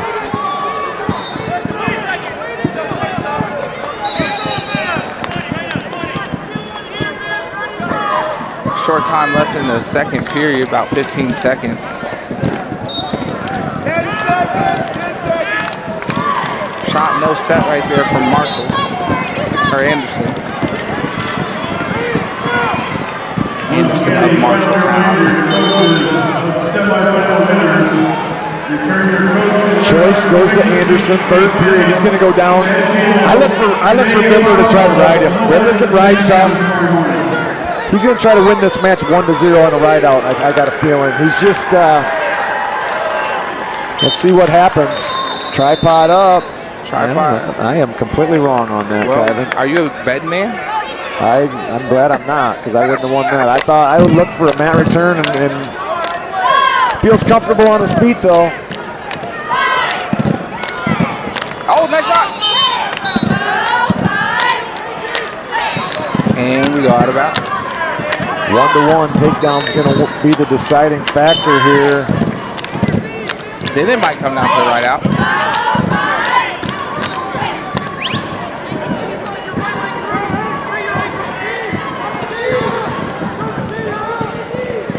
Bibler has been in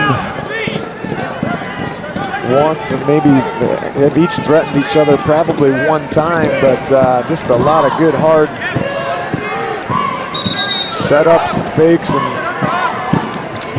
neither guy has really pulled the trigger a whole lot. Good front headlock there by Bibler on the edge.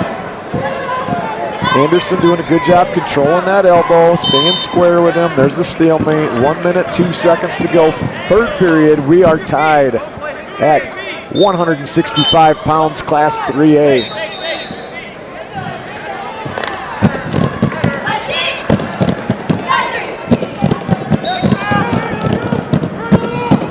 This is where you kind of start getting up into those weight classes where these boys are just start turning into horses. I mean, this Bibler's put a lot of time in the Waverly Shell Rock weight room. I do know that. It is a beautiful facility. Yeah, oh yeah.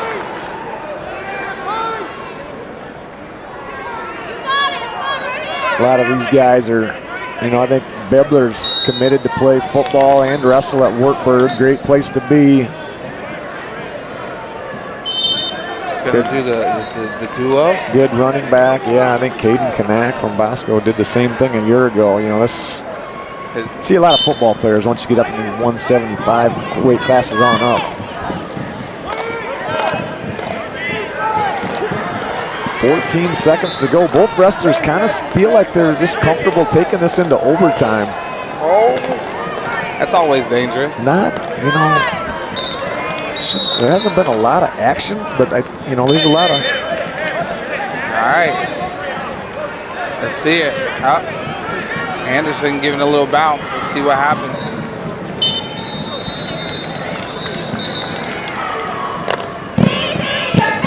Like, what's your go-to attack? Got 1 minute on the feet. Takedown wins it. Sudden victory. Ethan Bibler, Xavier Anderson. Oh, he runs the ankle. Runs out to the leg. Looking for it. Trying to lock it between the legs. Down in that crackdown position on the edge, but Anderson doing a good job in the crotch. Great spatial and mat awareness right there from Anderson. 35 seconds to go. Bibler's got that blood kind of coming from his eye. I can't believe they haven't stopped that yet.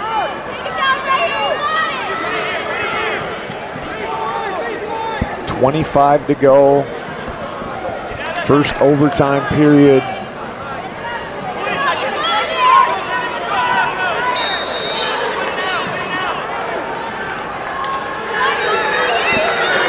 Putting the pressure on. Press, snap, pressure, snap. Circle right here on the edge. Okay. Here we go. Right out. Official is flipping the coin. Choice goes to Anderson. He will defer. Ethan Bibler will choose down. Blood on the mat. There it was. Finally, you know, Waverly, they just kind of want to keep wrestling here. They want to get him cleaned up and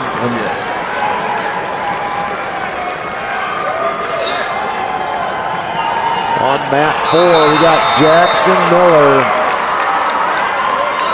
going to the finals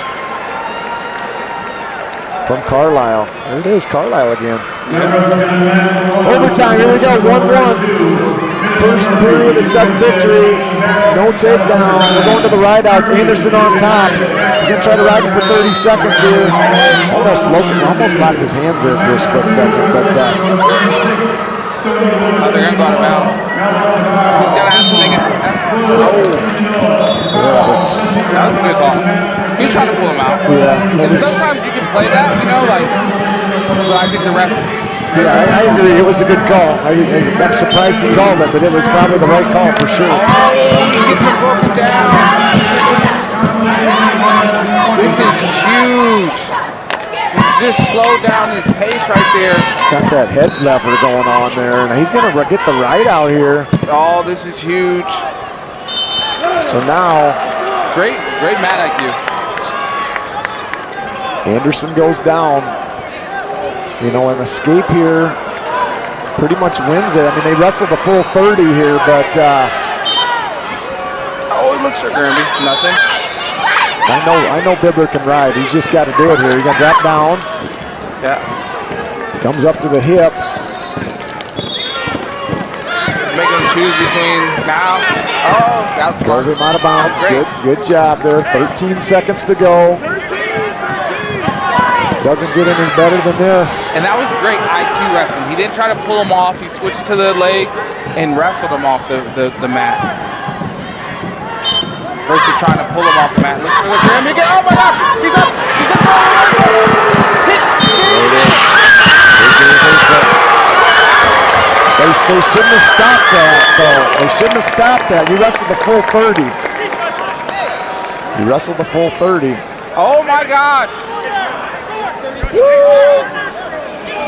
Official makes an error and calls the match after the reversal. 7 seconds left on the clock. Bibler thought he was done. You know, this I'm not sure this is going to change anything, but it could. It could. It could. Can you imagine if it changes something? Oh my goodness! He's up to his feet. He's going to cut him there, and Bibbler's going to run out of time. And he gets to celebrate for real this time. Xavier Anderson with the upset, taking out number 1 seeded Ethan Bibbler. You know, him getting that right out that first 30 was obviously the difference. But gets a reversal. Ended up being 3-2 in overtime. Xavier Anderson from Marshalltown is going to face Jackson Miller from Carlisle tomorrow evening. We are moving on here to 165 pounds. Excuse me, 175. 175. You in your weight classes, JD. I've done that 3 times today already.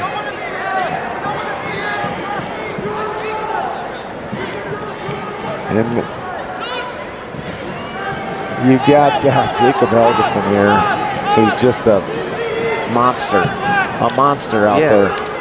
Oh, guess what he is? He's a cyclone, I bet. He's a cyclone. Man, how many is that? Like 5 cyclones on their mat today?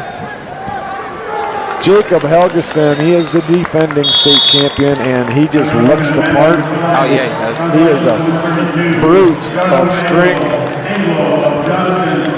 From Johnston, 32-1.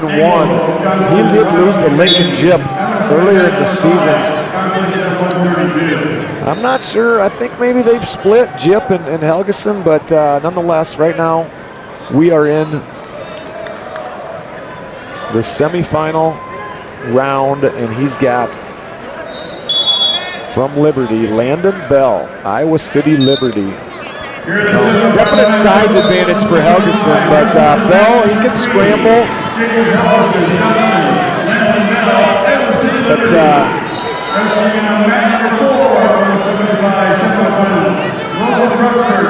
coached by Landon Bell, coached by Fred Lima, former Iowa Hawkeye back in the late 90s, and also Marshall Cothe. He was a 3-time state champion, I believe, from Akron Westfield. But Bell is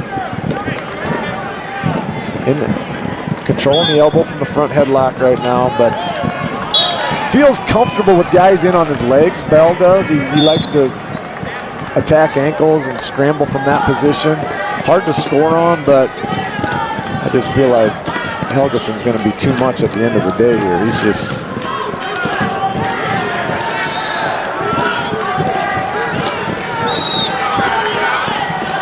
I'd like to know the body fat of Jacob Helgeson. What do you think? I think I can figure it out. 1 second. He's a Ekin Nutrition guy. Okay.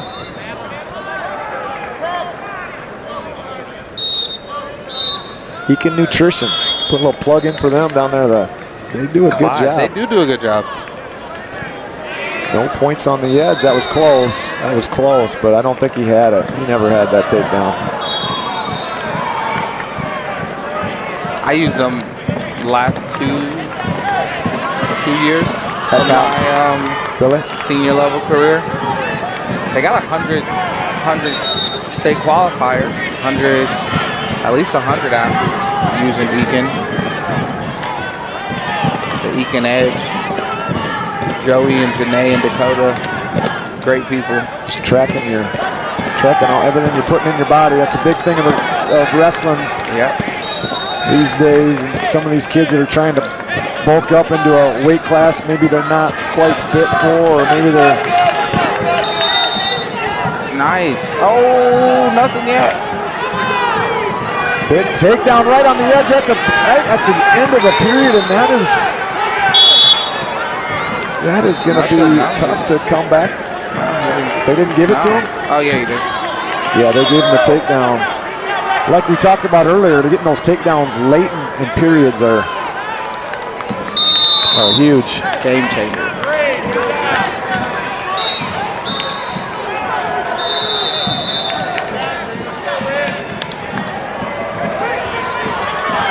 Landon Bell battling tough out there.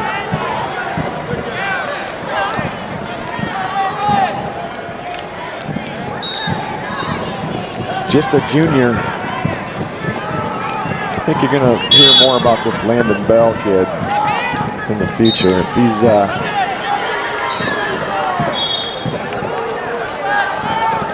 battling this tough with Helgeson. Helgeson up and out. 4-0.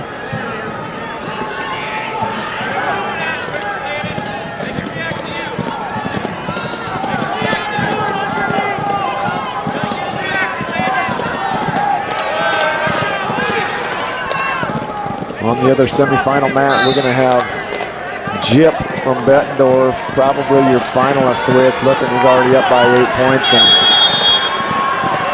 over Brooksport.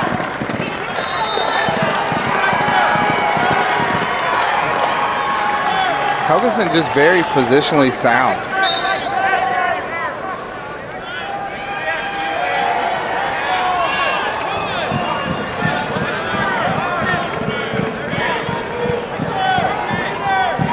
Helgeson's brothers at Iowa State, correct? Yeah, 2 of them. 2 of them? Yeah. Caleb and Owen.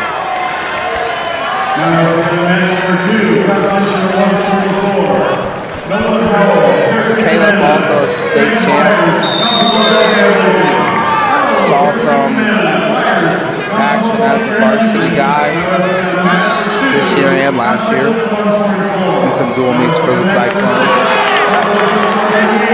I don't like that call right there on the edge. There was no control when they went out of bounds, I don't think.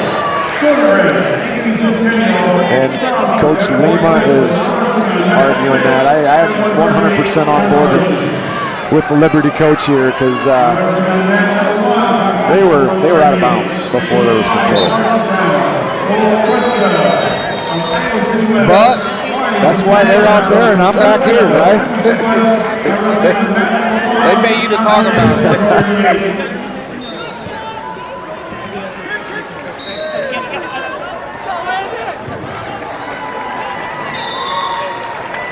I love that they have their names on the back of the singles. I think that's pretty cool for high school.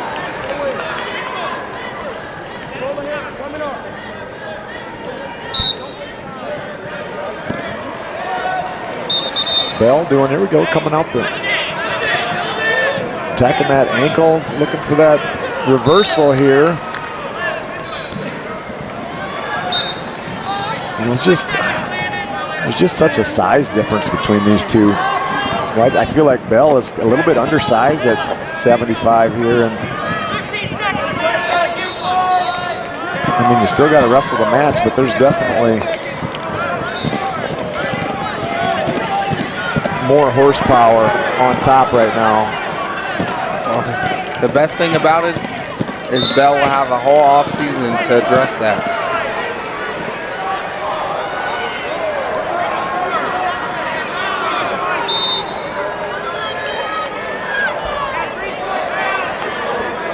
Landon Bell chooses down, third period, 7-0.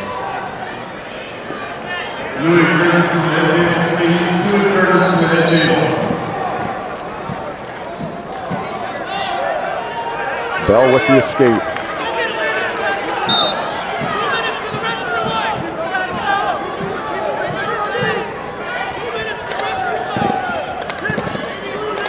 Jacob Helgeson trying to defend his state championship from a year ago. Now looking to pick up the pace. There's a stall warning on Helgeson.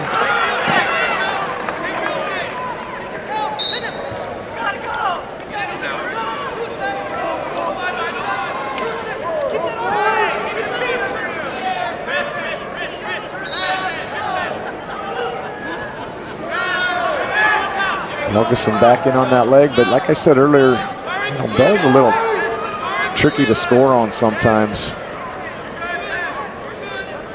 Yeah, a little, I guess you could say rubbery, great mobility and flexibility. Yeah, my son wrestled him earlier in the season, and my boy was in on a lot of shots and had a tough time finishing. You know, he'd be a great jiu-jitsu practitioner.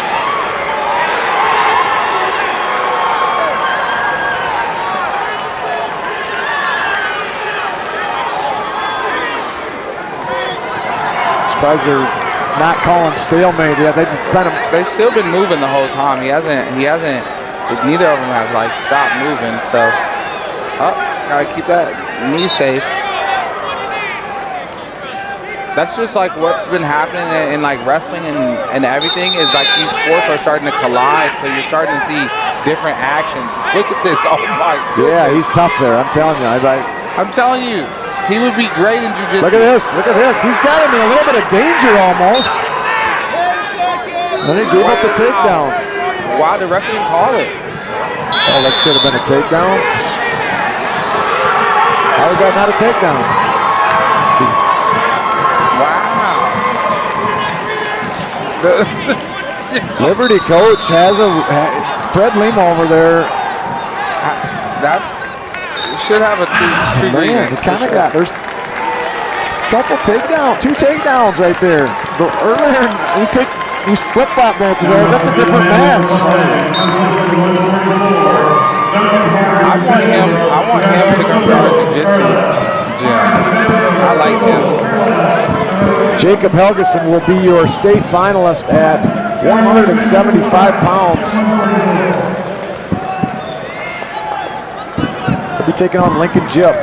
That is going to be a match. Circle that one. Woohoo! 190 pounds. Now this one's going to be a great match. I did not see this one on our list, but this is going to be good right here. We've got Asa Hempstead, a senior from Carlisle, and there it is, Carlisle. These Carlisle coaches up for 3A Coach of the Year, I wonder, or not, because they got some. Johnston got it. Johnston got it? Yeah. Carlisle coaches had to be. Well, he won it last year. He won it last year. I was going to say, wow.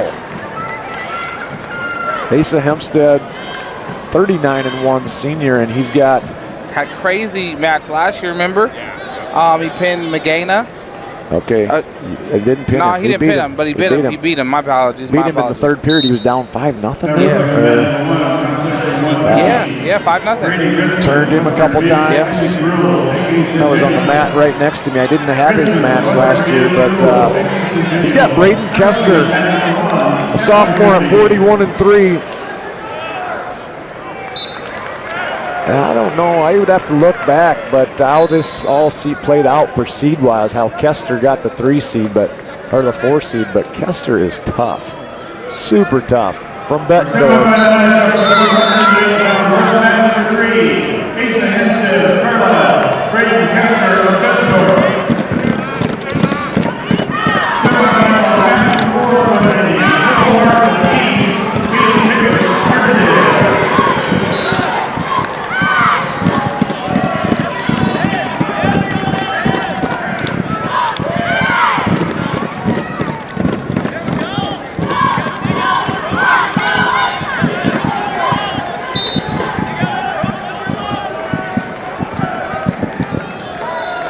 Hempstead right now just kind of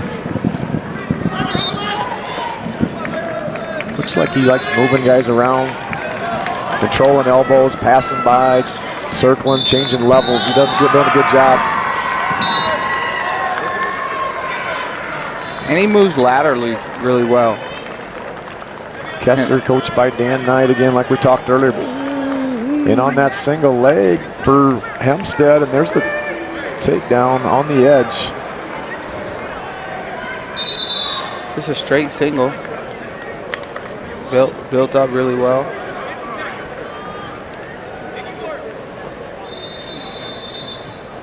Double knee pads. Hempstead, a state champion a year ago. I'm trying to. Nah, he lost in the finals.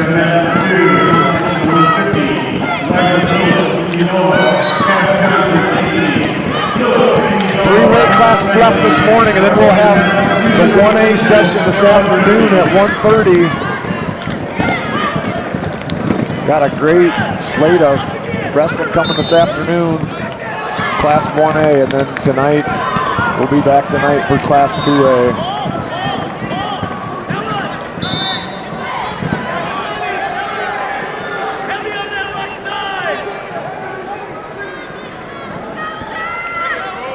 Nice So, shot, yeah. Ooh, Good level change. hips. Good level change. Good hips. Kester hasn't been in on a shot yet, but Hempstead with, he's doing a good job controlling the first period, but Kester will choose down after Hempstead deferred. Kind of a different stance on bottom there. Check that out. A wide stance. You see Yeah. That would hurt my knees. Good mat return by Asa Hempstead.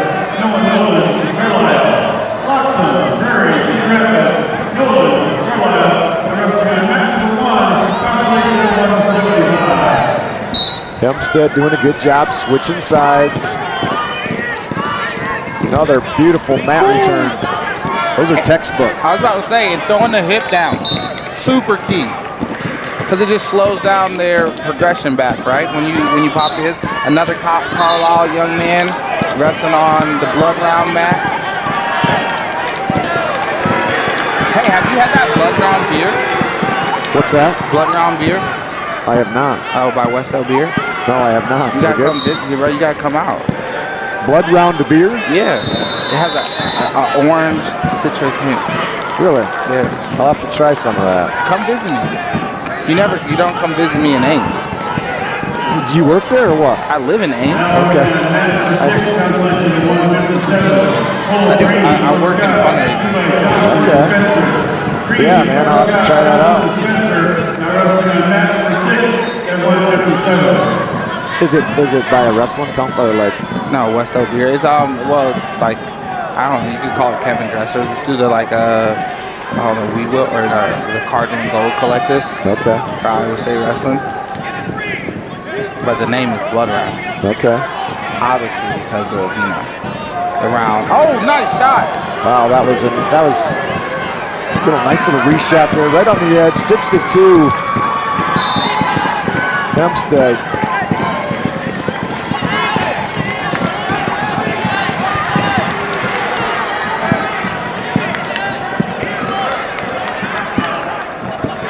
.29 seconds. Second period.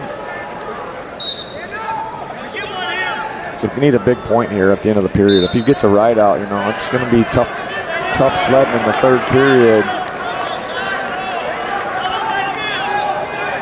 These Bettendorf kids have been coached well for a lot of years by Coach Knight. He's put a lot of time in with these couple classes here at Bettendorf.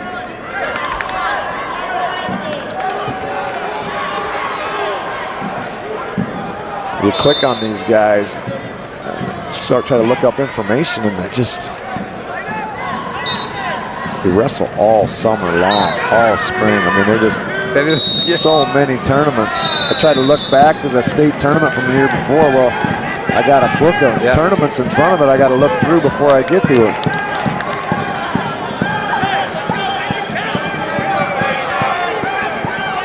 Kester took third at the state championships a year ago.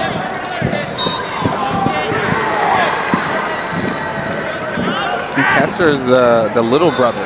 This is the little big brother. Yeah. Built a little different than some of these 90-pounders. You can tell he's I don't think he's done growing yet. Just a sophomore. He kind of built like a sophomore. There's a big difference of maturity-wise once you get to the, probably 16 years old wrestling, 18 years old kids. That's a big deal.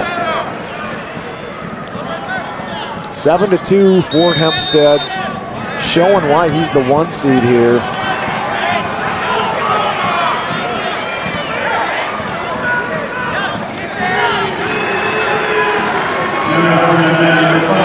Nice double leg there. 10-2. I wouldn't have expected this to be so much one-sided, but pretty dominating performance by Asa Hempstead, looking to try to get a major decision here. Look at the other semifinal, and you've got Kane Tiggs from Urbandale winning 8-3 currently, and he's the 2 seed. So you're probably going to see another 1-2 matchup.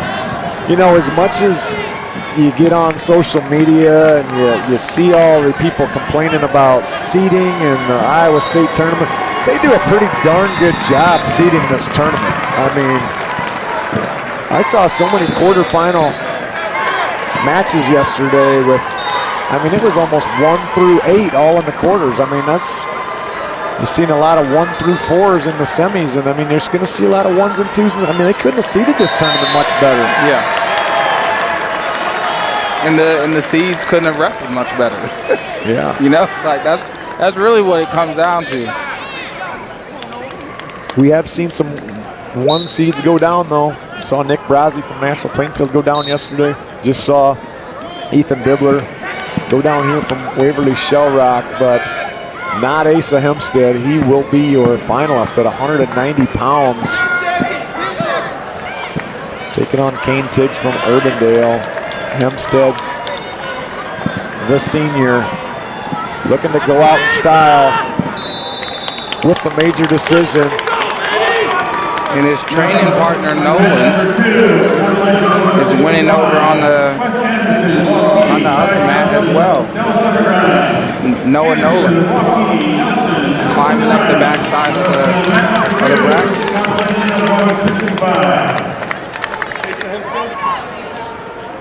We're going to take a 1-minute break. We'll be back at 215 pounds. We're going to got a guy by the name of Deshaun Ross.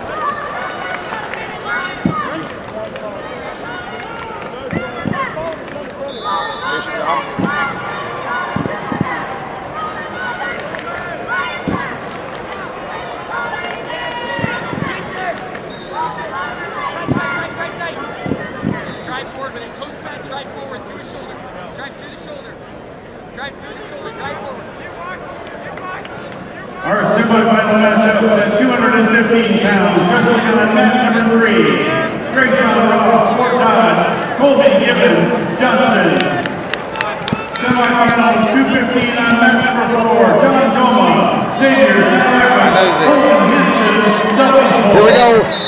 Class 3A, 215 pounds, maybe the best wrestler in the whole entire tournament right here in front of us. Grayshawn Ross from Fort Dodge wrestling Colby Gibbons from Johnston. Colby Gibbons' dad, Joe Gibbons, in the corner, was a 4-time state champion himself. Also NCAA champion for the Cyclones back in the 80s. I think 80s, maybe, somewhere in that era. Mid 80s, early 80s.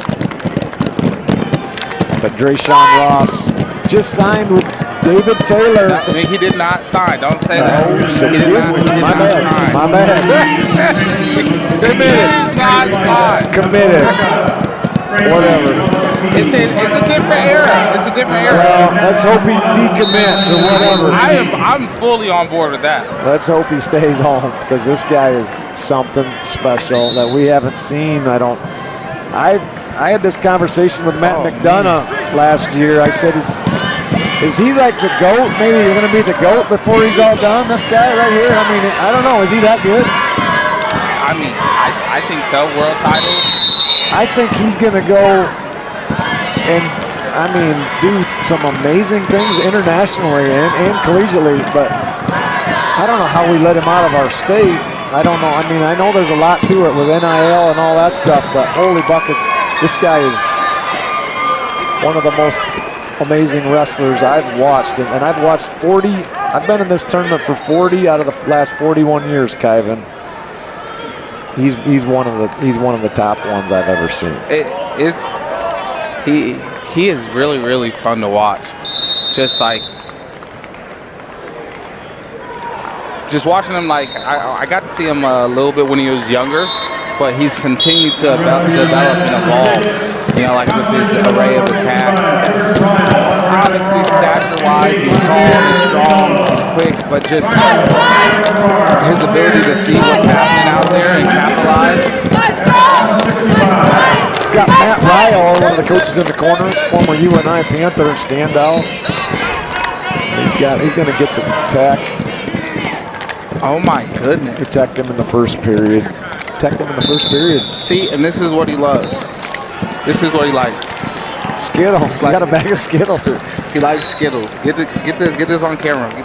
Turn the camera this way after. Look, he likes Skittles. Put these right there. Those are for him. Skittles? He deserves Skittles. You brought them or who's it? Absolutely. Okay. Those are for him. I'm going to give them to him tomorrow night. There you heard it, ladies and gentlemen. Kyvan Gadsden brought Deshaun Ross that is a monster bag of Skittles. Well, look, it's the little things in life. Come to Iowa State. We'll get you Cardinal and Gold Skittles, yellow and red Skittles for the rest of your life. I don't know what David Taylor's offering you, but like I got my own ice cream. David has his gummy bears, but like Skittles, he likes Skittles. Let's get him some Skittles. If you're an Iowa State fan, just start sending Skittles to Fort Dodge High School. All right, send the kids Skittles, and let's get them on board. That's my recruiting pitch. I tell you what, how many Would guys you come wrestle for me, Justin? for Skittles? I don't know. Not just Skittles. We'll figure some other stuff out. I'm just saying, like this is the start. I'm out of eligibility, but You could just say no. You could be direct with me. Deshaun, Iowa State, probably no. I am not a Cyclone fan. I'm going to put that on air right now. Although I do like Dresser Dunn and all that. But either way, Deshaun Ross committed with Oklahoma State. He did. And he is a stud horse. I mean, that guy is just tech the guy in the state semifinals in 2 minutes. So congrats to him. We'll see him tomorrow night. The number 4 guy in the state. His opponent looks to be, it's going to be either Cedar Rapids Xavier's Gene, not sure the pronunciation there, Nagoma, or Holden Hansen from Southeast Polk. We're going to take a quick break. We'll be back for the heavyweight match here at Class 3A semifinal round. Ooh.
Now wrestling at Madden 5, translation at 175.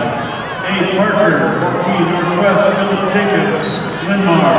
Parker, 14 Northwest, Jacobs and Linmar now wrestling on mat number 5 at 175.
Now wrestling on mat number 1, consolation at 215, Raphael Tuma, Iowa City High, Camden Smith, Dubuque Hempstead.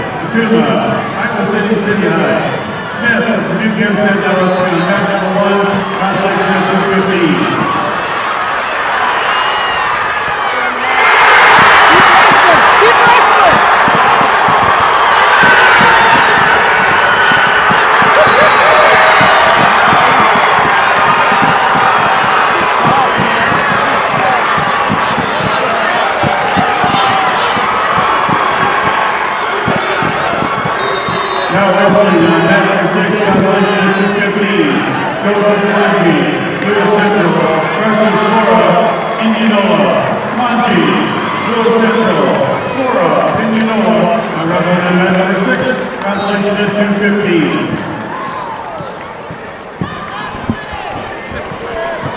Here we are back at the Iowa High School State Wrestling Championships.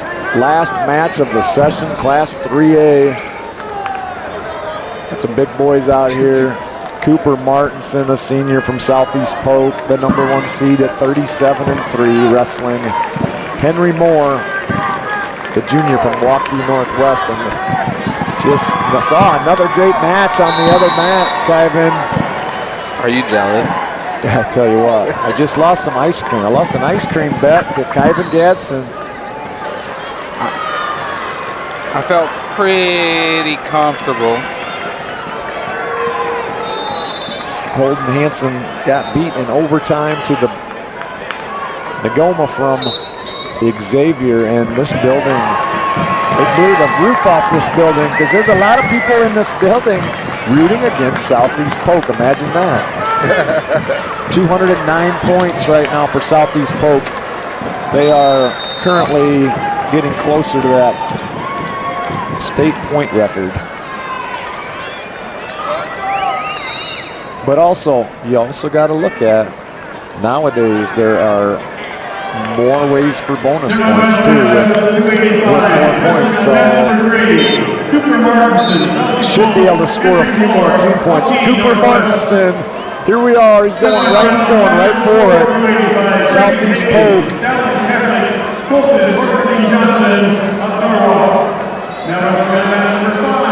Got the body locked up right here. Uh-oh. Boom. Just launched him right there on the edge. And I tell you what, he's got his toe in bounds. That's going to be it. Oh, no. Nice fight. We like that. Way to fight, young man. Martinson is just extremely powerful.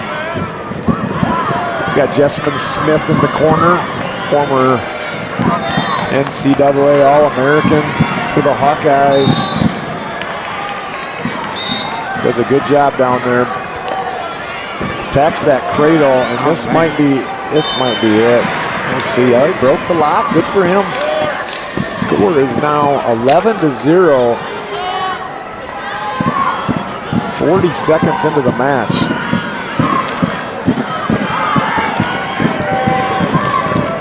Oh, this guy is just going to work.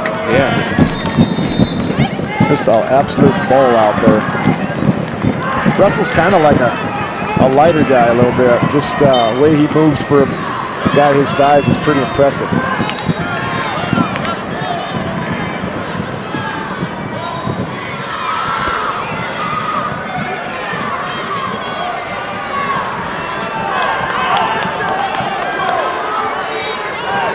Back to that cradle. If he gets a 4 count, it's all she wrote. Be the second first period tech fall we've seen here in the last 2 matches. And that's it. Cooper Martinson, he is going to be a tough customer tomorrow night in the state championship match. Tech fall by winner 15-0 in a minute 28. And that's all she wrote, Kyvan, for this morning session, Class 3A. What do you think? I love it. This was great wrestling. I'm really excited to see what the 3A finals looks like tomorrow night.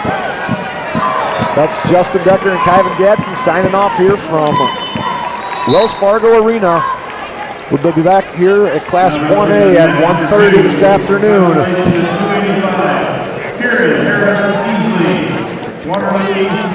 Joe Constable, Fort Dodge. Harris Beasley, Constable, Fort Dodge. Now wrestling on match #2, Constellation 285. The final matches of this semifinal round of Class 3A are on the mats.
him down!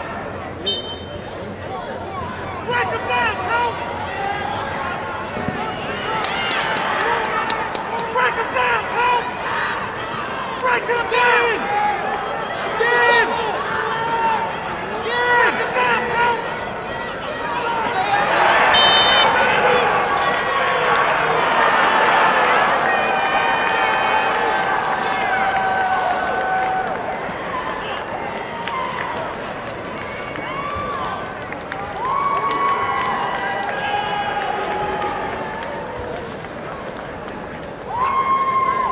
That concludes our wrestling for this session. I want to thank you for your attendance. We appreciate your cooperation in policing the areas where you're sitting, and please exiting the arena as quickly as possible so we can reset for the next session. Class 1A, fourth round consolation semifinals and the fifth round consolation will begin at 1:30 today. Class 2A semifinal round begins this evening at 6 p.m. Thank you again.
The top 10 teams for Class 3A after the semifinal round and fifth round consolations.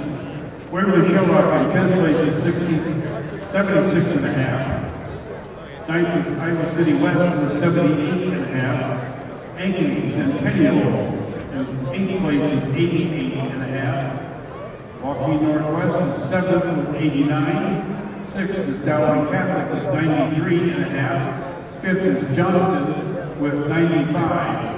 4th, Carlisle with 102.